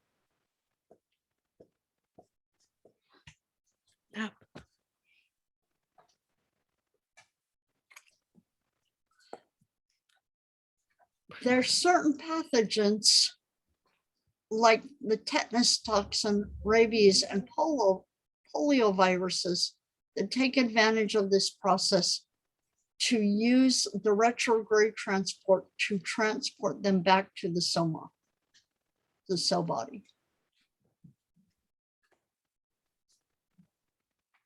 So remember, the anterior grade transport uses the motor protein kinesin.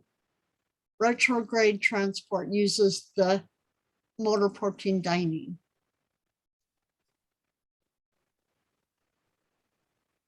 So fast axonal transport, it moves at a rate of about 200 to 400 millimeters per day. Slow axonal transport, it works only in the anterior grade process. So how is it moving when it's moving in the anterior grade process? What direction is it moving?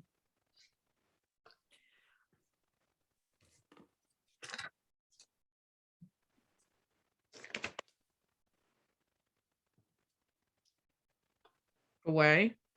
Moving away from what?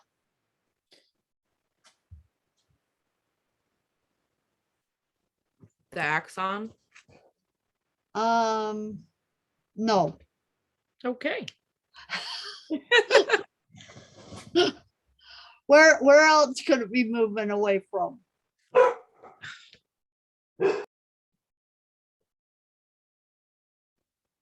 Where else could it be moving away from? If it's not moving away from the axon, where else is it moving away from?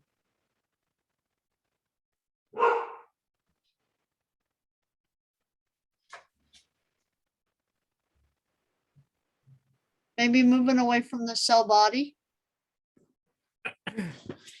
So it's moving away from the cell body towards the terminal end of the axon.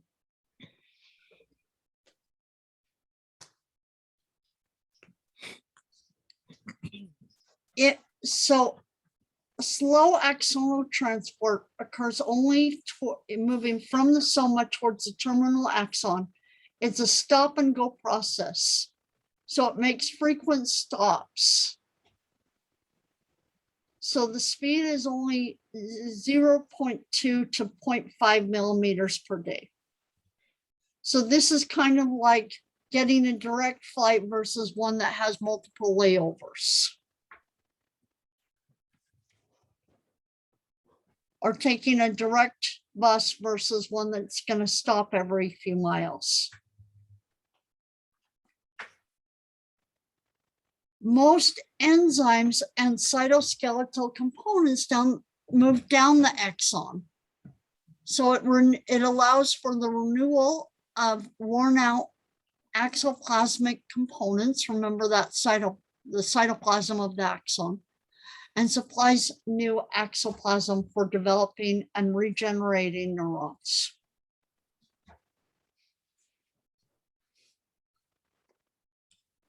In contrast to neurons, neuroglia are not electrically excitable.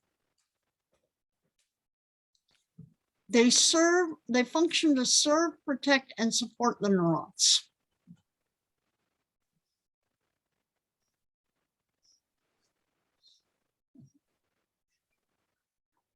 If you look here, this is showing you all of the glial cells of the central nervous system, the astrocytes, the ependymal cells, the oligodendrocytes, and the microglia. So 4 basic types.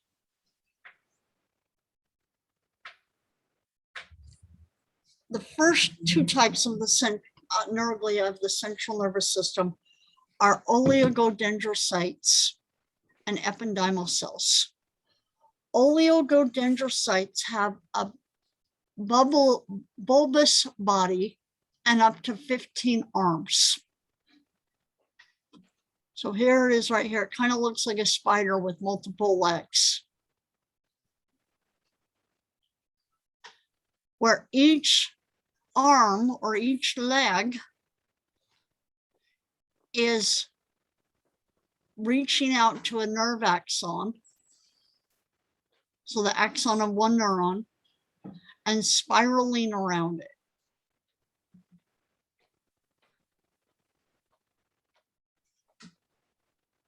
This wrapping, the spiraling around part of the axon makes up the myelin sheath of that segment of the axon. So it insulates the nerve axons and speeds up signal conduction.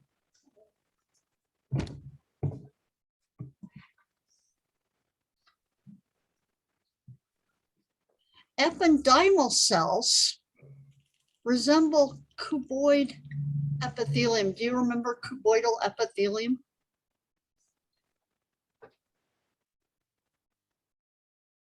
What's cuboidal epithelium?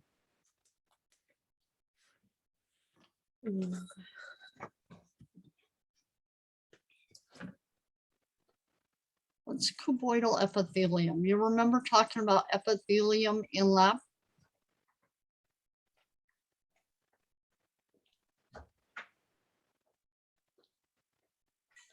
Let me get.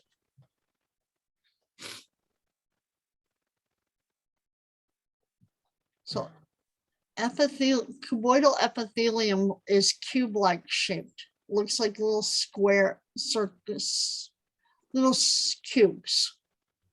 So ependymal cells resemble cuboidal epithelium, lining the cavities of the brain and the spinal cord, but they have no basement membrane. Remember how all epithelium has a basement membrane.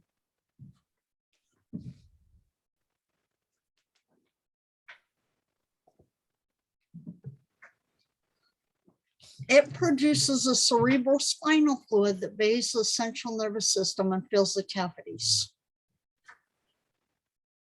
It has patches of cilia. Remember cilia, they help to allow for easy circulation. So it has this ependymal cells have patches of cilia that help the cerebral spinal fluid to circulate.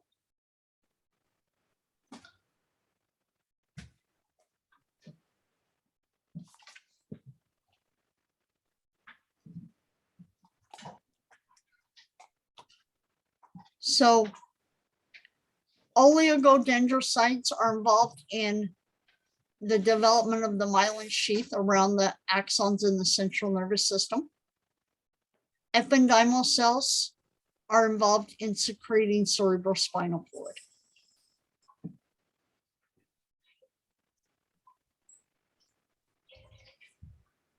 Microglia are small macrophages. What's a macrophage? What's a phage? What is phagocytosis? What's phagocytosis? Somebody tell me. What's phagocytosis?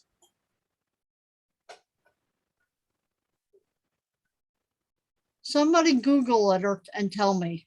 I don't care how you figure it out, but somebody tell me what's phagocytosis.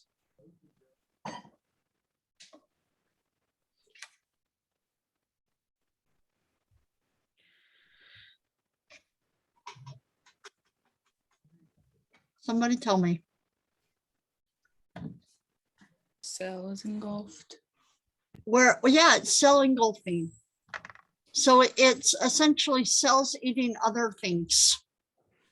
So a macrophage is a big cell that eats other things. So microglia are small macrophages that develop from monocytes in the immune system that wander the central nervous system and search for cellular debris and other problems. They phagocytize, so they engulf dead tissue, microorganisms, and other foreign material. They get concentrated in regions where infection, trauma, or stroke has occurred.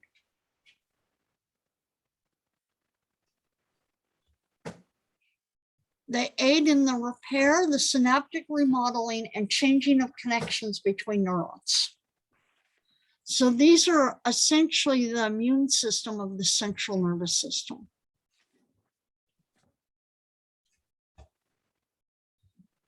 So oligodendrocytes help with forming the myelin sheath around the axons. Ependymal cells are involved in secreting the cerebrospinal fluid. Microglia are the immune cells of the central nervous system that phagocytize dead tissue, microorganisms, and other foreign material.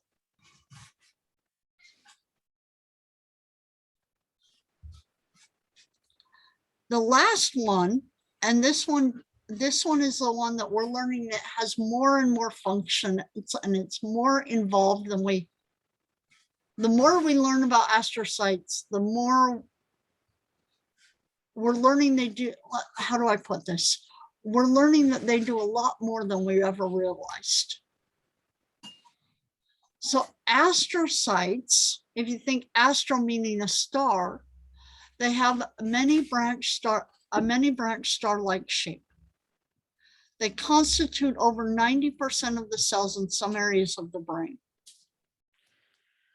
They cover the entire surface of the brain and most non-synaptic regions of the neurons in the gray matter of the brain.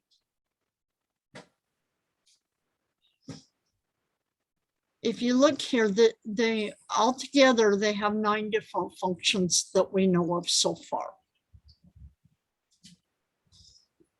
They provide a supportive framework for nervous tissue.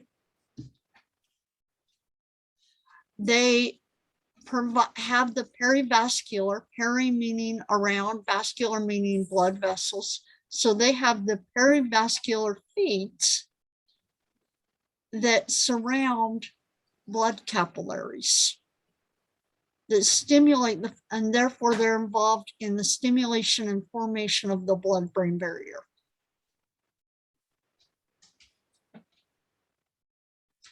They monitor neuronal activity and stimulate dilation and constriction of blood vessels to regulate the blood flow to meet changing needs. So they can shift with regards to these capillaries, they can shift their position and cause vessels to dilate and constrict to regulate blood flow to areas where the neurons require more blood than other areas at that given moment. They convert blood glucose to lactate and supply this to nourished neurons. If one thing that you'll learn with digestion specifically, the brain can only survive on glucose. It can't use anything else. And so the astrocytes convert this blood glucose to lactate, lactic acid, and this is what nourishes the neurons.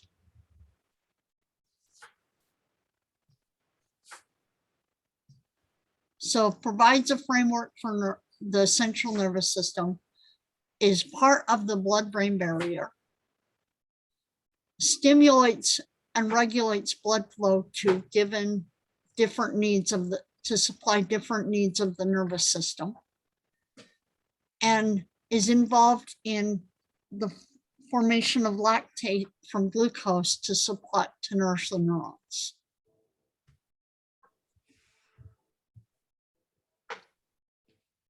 Moreover, they secrete nerve growth factors that regulate nerve development, promote synapse formation and fine-tune circuitry.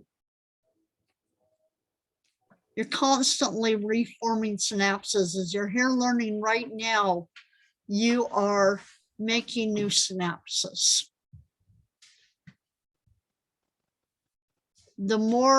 Every time something gets repeated in class and you say, oh yeah, that's how that worked, you're strengthening a synapse. And so this is a major part of the astrocyte function. So they promote synapse formation and fine-tune the circuitry. They electrically communicate with neurons and influence synaptic signaling. So we like to think that they just support and maintain the neurons. Astrocytes are also involved in influencing their signaling.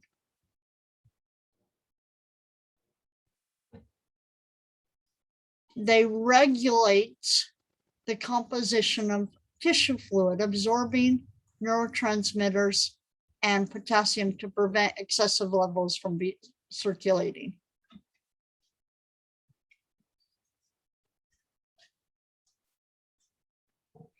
And last thing that they do is they perform sclerosis.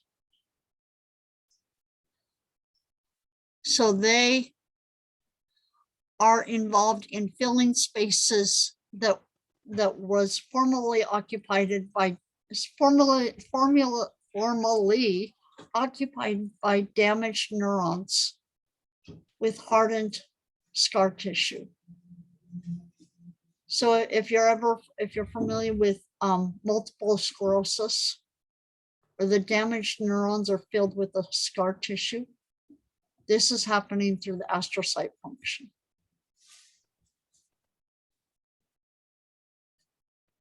Any questions?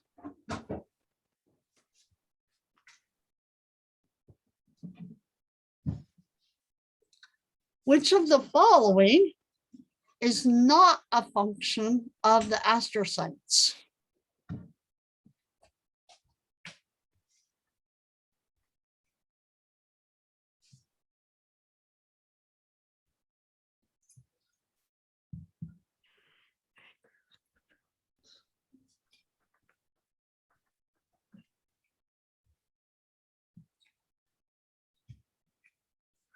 Which of the following is not a function of astrocytes?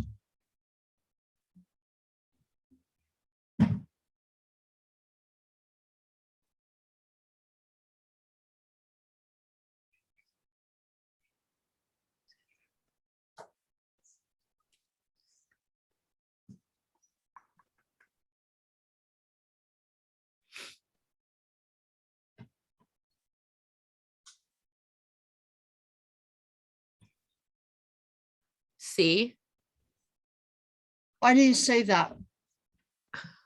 process of elimination. That works.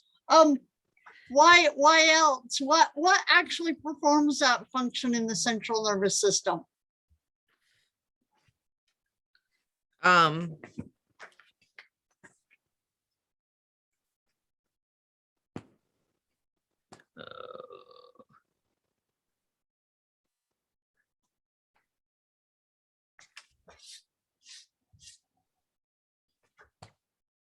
Go back and look at the other neuroglia. Oligodendrocytes are part of the myelin sheath. Ependymal cells secrete cerebrospinal fluid. What other neuroglia are we missing here?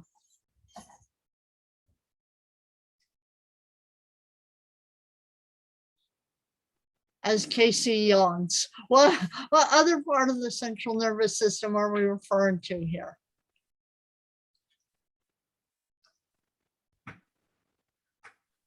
What other part of what neuroglia have we left out? There's 4 different types. the micro, Yep, the microglia. So they're the ones that are involved in that immunological defense. In the peripheral nervous system, there's only 2 types of neuroglia. We have Schwann cells that are called neurolemocytes or neurolemocytes. What does neurolemocyte probably mean? What does lema mean? Do you remember? What is neurolema? What's lema? The plasma membrane. Plasma membrane. So neurolemocytes are cells that have to be around the nervous system plasma membrane. So these Schwann cells are going to wrap repeatedly around nerve fibers in the peripheral nervous system, producing the myelin sheath.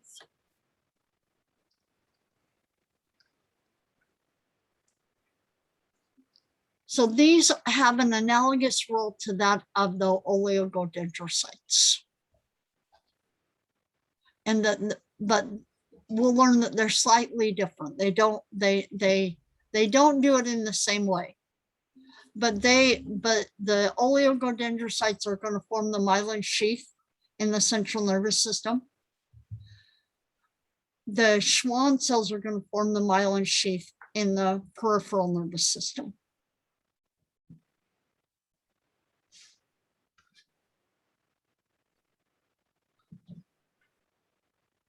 Satellite cells surround the soma in the ganglia of the peripheral nervous system. I don't think we have talked a little bit about ganglia. Ganglia are the cell bodies. So so satellites surround the soma in the ganglia of the peripheral nervous system. providing insulation, and regulating chemical environments of the neurons.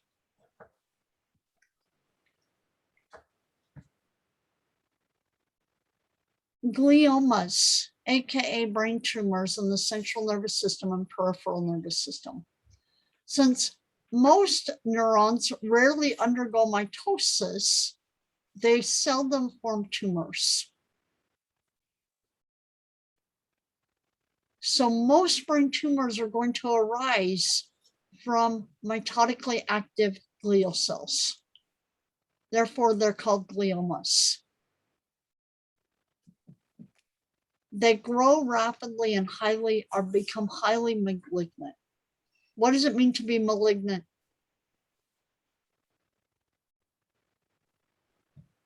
Non-cancerous?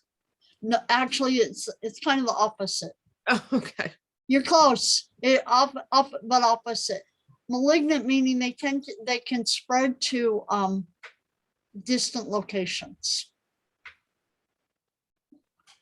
They're most resistant to chemotherapy due to the blood-brain barrier. Well, how do you introduce chemotherapy? You introduce it. Malignant means cancerous.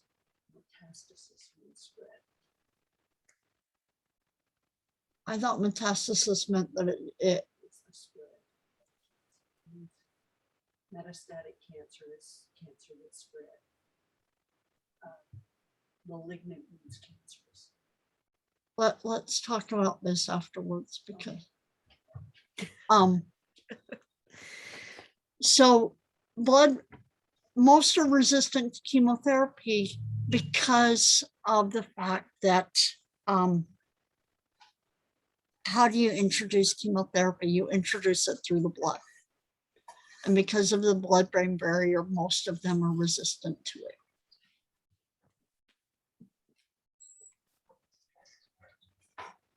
This right here, this person right here, this is actually my cousin who had about 2 years ago had a glioma removed from his brain.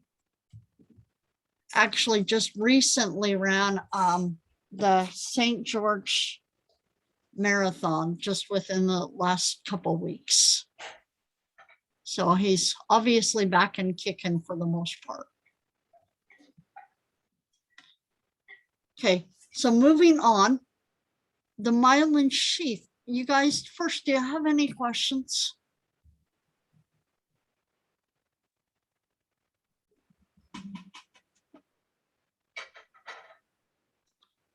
The myelin sheath is a spiral layer of insulation around nerve fibers formed by oligodendrocytes in the central nervous system and Schwann cells in the peripheral nervous system.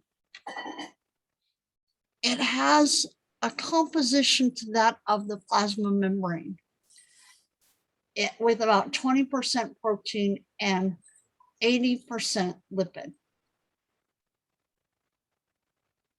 I'm going to pause just for a second. So we have the best way to describe the myelin sheath is I have a rope right here. Okay, pretend I have a rope right here. And I take this rope. Actually, wait. I have a better idea.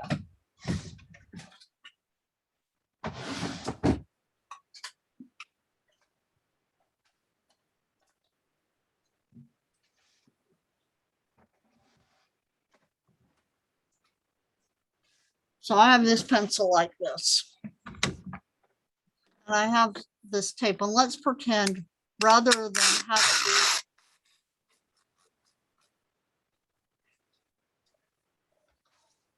Okay. So the way myelination occurs is we start and we just start wrapping. Just start wrapping. And you wrap it, it's wrapped really, really tightly. Wrap it. Really, really, really tightly. Wrap it really. And what do you know about cells? Are they really what do they, are they just membrane or what do they also contain in them? Rub it, rub it, rub it, rub it. What do they also contain in them? They're not just membrane. What else do cells have in them? What are some of the organelles that cells have in them?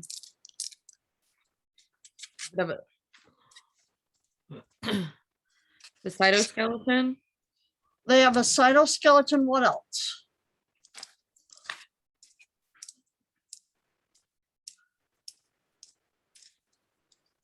What Okay. else? does it have the gold? They have a Golgi apparatus. Yep. They have a nucleus. Well, the myelin, what it does is it wraps its plasma membrane around and around really, really tightly around the axon, part of an axon. Here's my axon, wraps it around really, really, really, really tightly. And because the Schwann cell or oligodendroid, specifically the Schwann cell, has other components in it, because the plasma membrane is wrapped so tightly around the axon,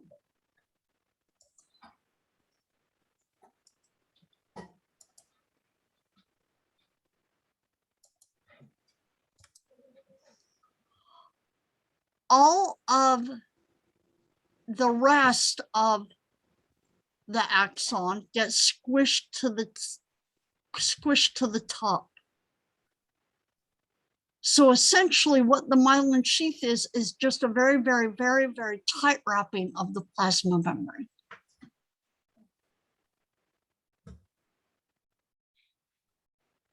And what's the plasma membrane made out of?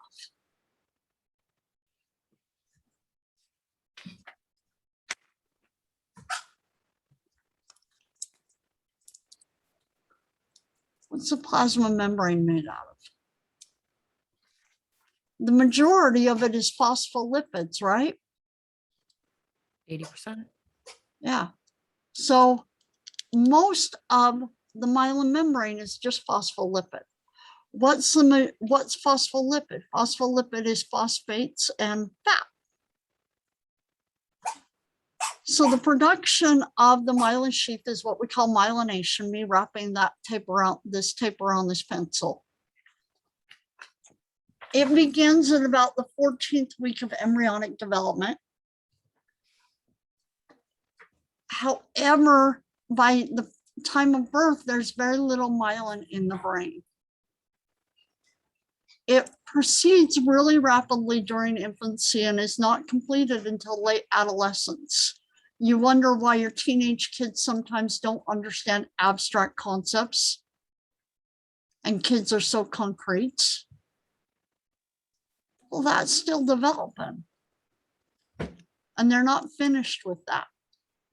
So a lot of brain development has to do with myelination and the forming of the synapses and strengthening of synapses. One of the reasons why dietary fat is so important in little kids' diets is because the myelination is 80% lipid.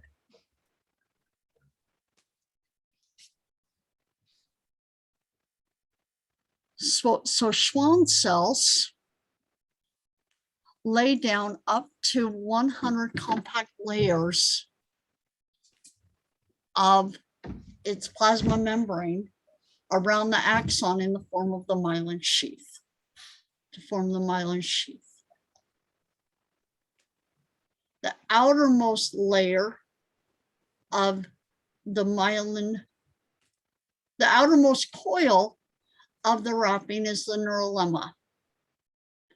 If you think, remember, lemma is plasma membrane. So neurolemma meaning the most outer layer of the neuron or myelin sheath, most outer layer of the myelin sheath. It contains the nucleus and most of the cytoplasm because everything's been squeezed out to the outer edge. So most of the neurolemma is a basal lamina. Remember, that's kind of the terminal web with a thin coat of fibrous connective tissue, and we call it the endoneurium.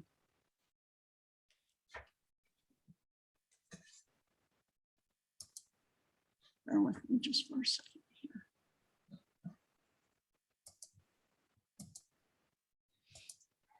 So remember these words.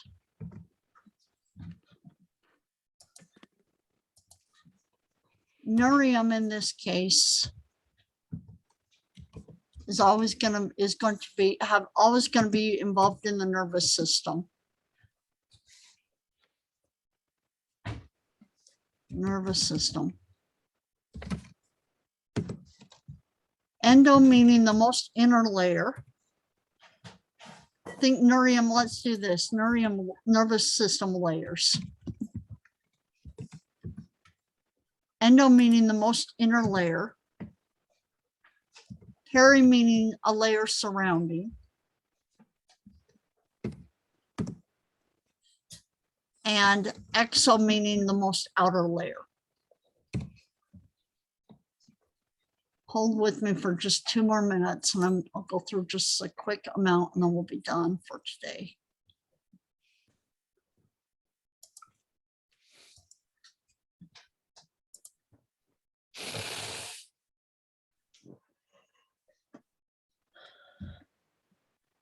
So the neurolemma is the most outer layer around each axon.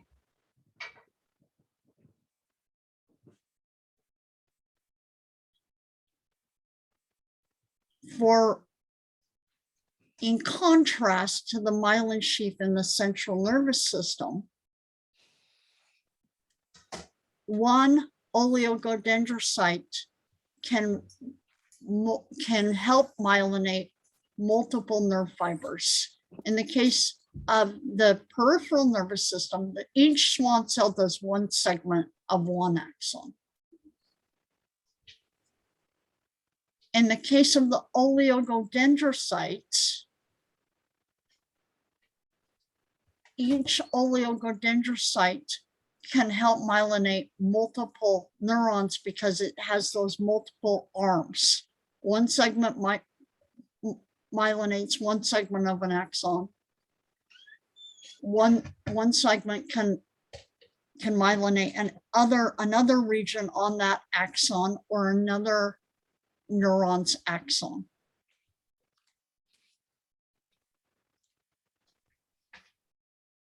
Because one oligodendrocyte will myelinate multiple fibers, multiple axons. Remember, fibers means axons. Unlike Schwann cells, it's anchored. It's got an arm out here to myelinating one, got an arm out here myelinating another. It's got a leg out here myelinating another segment.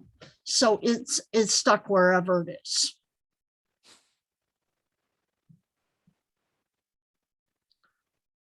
And there is no neurolemma or endoneurium.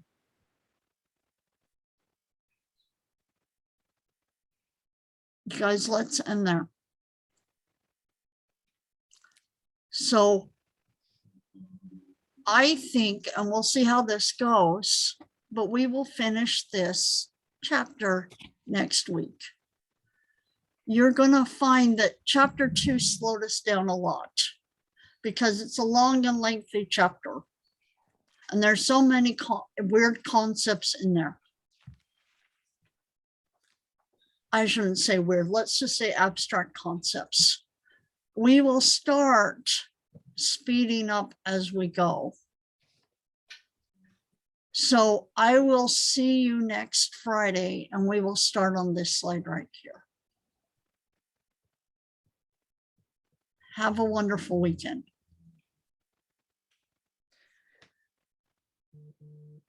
Mary. Yeah. Okay. Oh, you know what? Bear with me. Christy, if you're still here, stay here for a minute. I don't know if she's still here, but if she's still here, stay here for a minute. She says it looks like she's still here. All right, what were you going to say, Becky? Since I totally overlooked that exam. I had a lot going on last week with my dad and stuff. Oh. So I will take it between today and tomorrow, if that's Okay. okay. I Yeah, have, I'll extend it out for you and you'll have it until Sunday night. Does that sound good? that's great. I work night shift tomorrow night and Sunday. So yeah, between today and in between there, I'll get it done. Okay, that All right. works. I appreciate it very much. Thank you, ma'am. Welcome. Of Have course. a good weekend. You too. Thank you.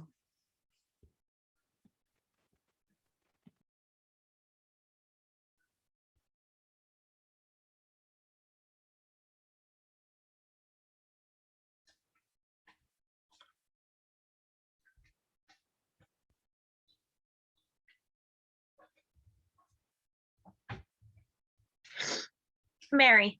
Yeah,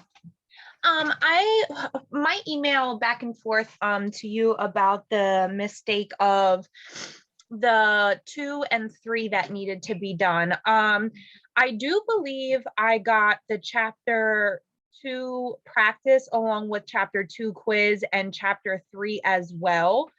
I did end up calling IT because I did send you like a screenshot of what I was being looked at. It was asking me to complete like 8 things along with the chapter 12 when and did you then send me the screenshot? I know I sent it. we've done a few emails. Yeah, I sent it to you yesterday and I did send it off of my personal email just because I didn't know what other way to be able to screenshot a picture and send it to you through email I wise. understand. So I send it, my original email is my first and last name, and then it's 12345 @yahoo.com. So you would have received that from a different email from me. Let me see here.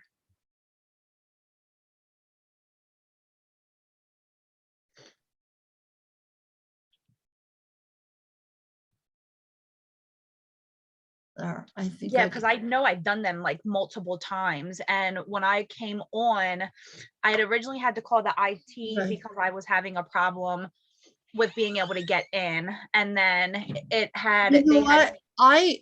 I didn't get it. Can you do me a favor? Can yes, you send it? You have my phone number, right? We've talked on the phone. I do. Yes. Can you send me a screenshot of your Yes. monitor via your phone? Yes. Because yeah, I didn't get it. And it might be that spam is knocking it out Okay. because it's coming from a foreign email. And it's easier for me to check my email via my phone, which it's good because, you know, I work for 3 schools. Yes. Yeah. And so the way it works is that all